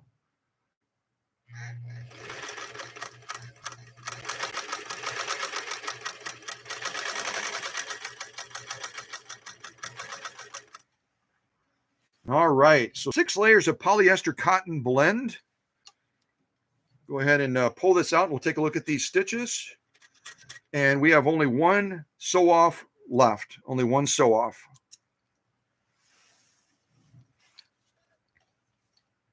Yeah, nice job. Nice job, this Microtex needle and this Spartan. And we still don't know the particulars on this Spartan because the serial number says it's a 185K. And if you joined us really late, right underneath this bed here on the bottom drop side of it is the serial number. That's where it is on the Spartan, right about there underneath. You have to tilt the machine back and look at the bottom. The serial number on this Spartan, this 192K, is E like Echo, P like Peter, 403669. So E like Echo, P like Peter, 443. Wait, I'm sorry. E like Echo, P like Peter, 403-669. 403-669. The 2-letter prefix is EP. And when you look it up on Ismax, it says that this machine is a 185K, which it isn't. Ha ha! So either Singer or Ismax goofed up, because a 185K, I've shown it several times during this live stream, a 185K, which is what it says that it is by the serial number, a 185K looks like this. Hold on a second. There it is. And I think we would all agree that this Spartan does not look like this. But the serial number that we looked up, Tim gave us the serial number, and we looked it up. We all looked it up. It comes up as this machine, but we know that it's this machine. So it just shows you that even great organizations like Singer or Ismax can sometimes goof it up. You know what I mean? They can sometimes goof it up. Yeah. All right. Let's look at this stitching now. Polyester cotton blend. We'll look at the, let's see. Yep, that should be it. We'll look at the top stitch, and we'll look at the lock stitch.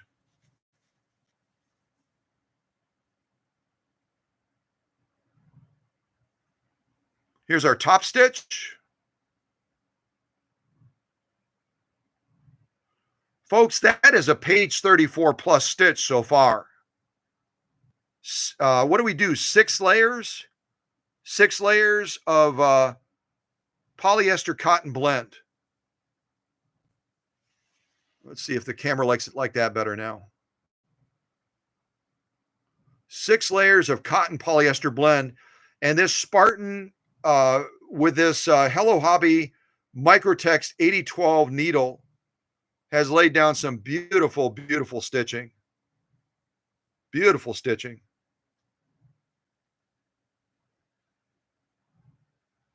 Very, very nice. Very nice stitching. So let's turn it over, look at the lock stitch. There it is. Let's look at that lock stitch now and see what we think of that.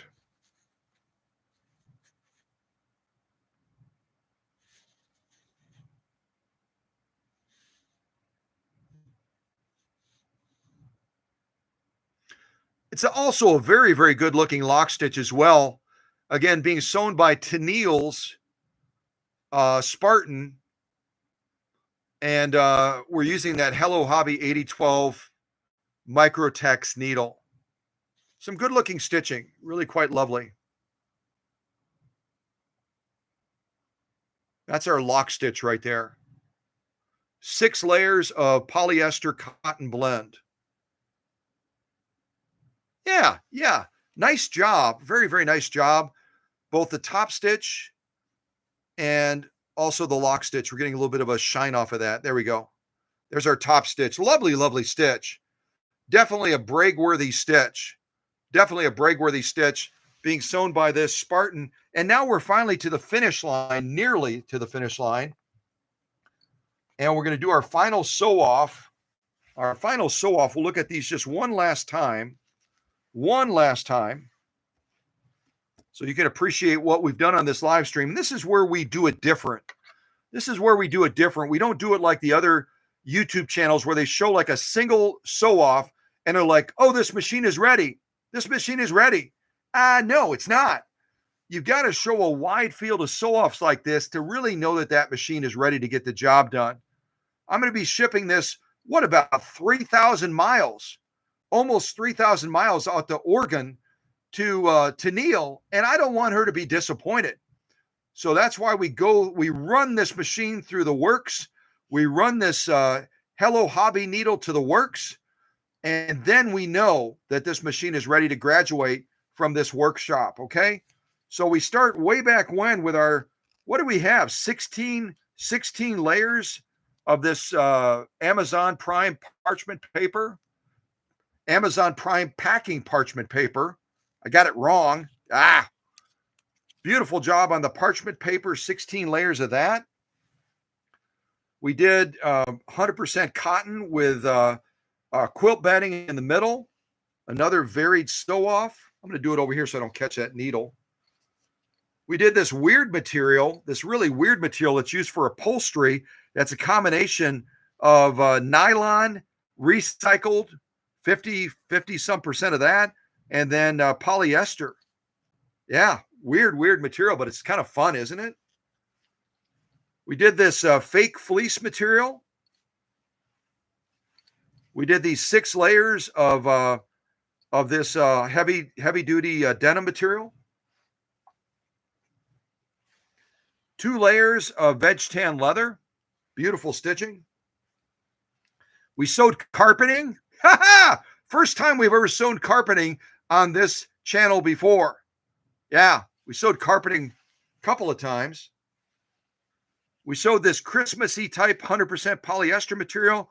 We sewed this this vinyl paper. We just did that a little bit ago. And then we just got done sewing this polyester and cotton material as well. That's what really is putting a machine to the test. And it looks like this. It looks like that.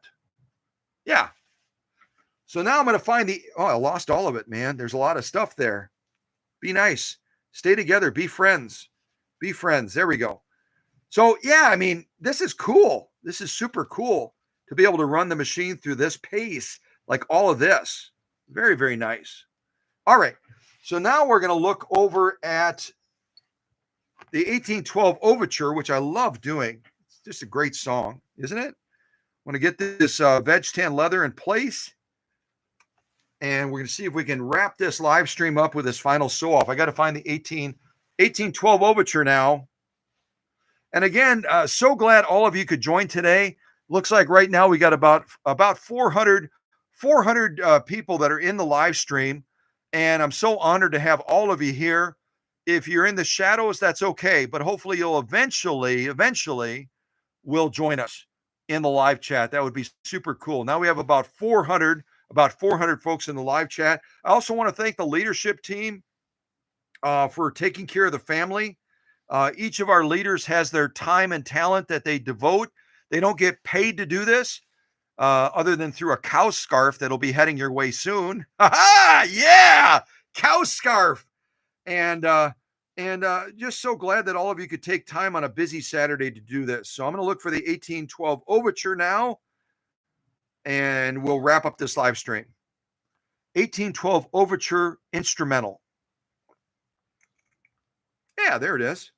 It runs 4 minutes and 8 seconds, but hopefully I'm not going to be sewing that long. Otherwise, I'm going to run out of material with this veg tan leather. All right, let's get this done.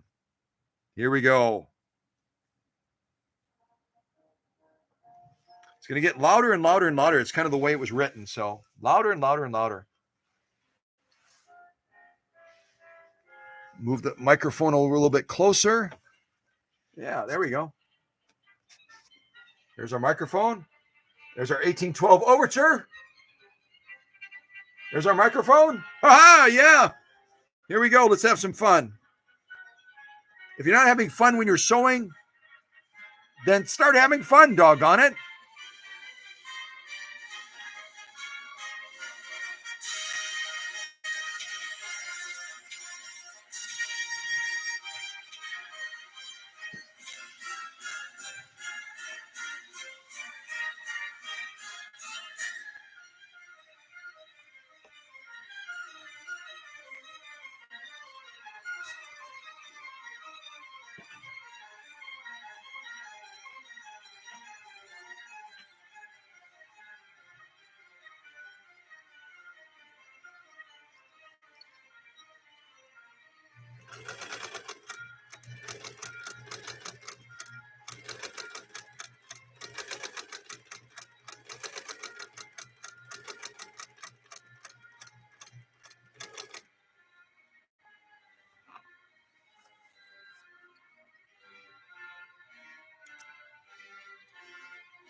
average young person saw me doing something like this, they'd be like, you know what? Sewing can be fun. It's not that dry, crusty, boring stuff that I thought it was. That guy's just goofing around, emptying out a bobbin and creating something that looks really pretty cool. And he created it with a Hello Hobby 1812. A Hello Hobby 8012 microtex needle, sewing veg tan leather, which is something we're not supposed to be doing. But we did it anyway because we just don't care and because we're going to have fun. And at the end, I had a chance to finally, at the end, I had a chance to the 1812 Overture, finally had a chance to give a little bit of gusto to that 0.8 amp motor and created some beautiful stitches using a micro, I'm looking for it. There it is. Using a Microtex Hello Hobby needle to create all this stuff and still maintain some really good stitch and tension balance going through veg tan leather. Yeah. So if you've never sewn in a circle before, doggone it, start sewing in a circle once in a while just for fun. Just for fun. And you can create something cool like this. Imagine if you're a young person and you create something like this for the first time, it might inspire you to say, I'm going to give that sewing a try. I actually had fun. I had fun. Yeah, why not? And you created something that can go up on the wall. It can go up on the wall and be a reminder of something you did with your mom, with your dad, with your grandma, with your grandpa, with whoever. And you'll all of a sudden say, that sewing stuff that I thought was for the older folks is really, really cool. Yeah, it is. Ha ha. Yeah, look at what we did. Awesome. So I'm going to consider this machine graduated now. We did this final sew off to the 1812 Overture, and we did all these other sew offs during this live stream. So if you joined us late, rewind and check it out. All of this stuff we did, from denim to leather to carpet material to everything under the sun, including the one you just saw. So check it out. And yeah, that's some pretty thick leather right there. That's some pretty thick leather. Yeah, it is. All right, y'all take care. God bless. As Christmas gets closer, I don't know how many more live streams I'm going to do before the new year. So just be patient. Usually Tuesday or Saturday, but sometimes we pull a whammy and do it on another day. But I'm really impressed with this Spartan, and it is ready to head now back to the great state of Oregon. See if I can turn it this way. Ready to head back to the great state of Oregon and have fun with Tenielle and Scott, who again are physician assistants and take care of their patients out there in the beautiful state of Oregon. Yeah, beautiful, beautiful, beautiful, beautiful. And now I think we'll wrap up with some Christmas holiday music. And y'all take care. Thanks again to the leadership team. Thank you to all of you that took time to join us today. We're so grateful. We're so honored to have you with us. Yeah, we are. All right.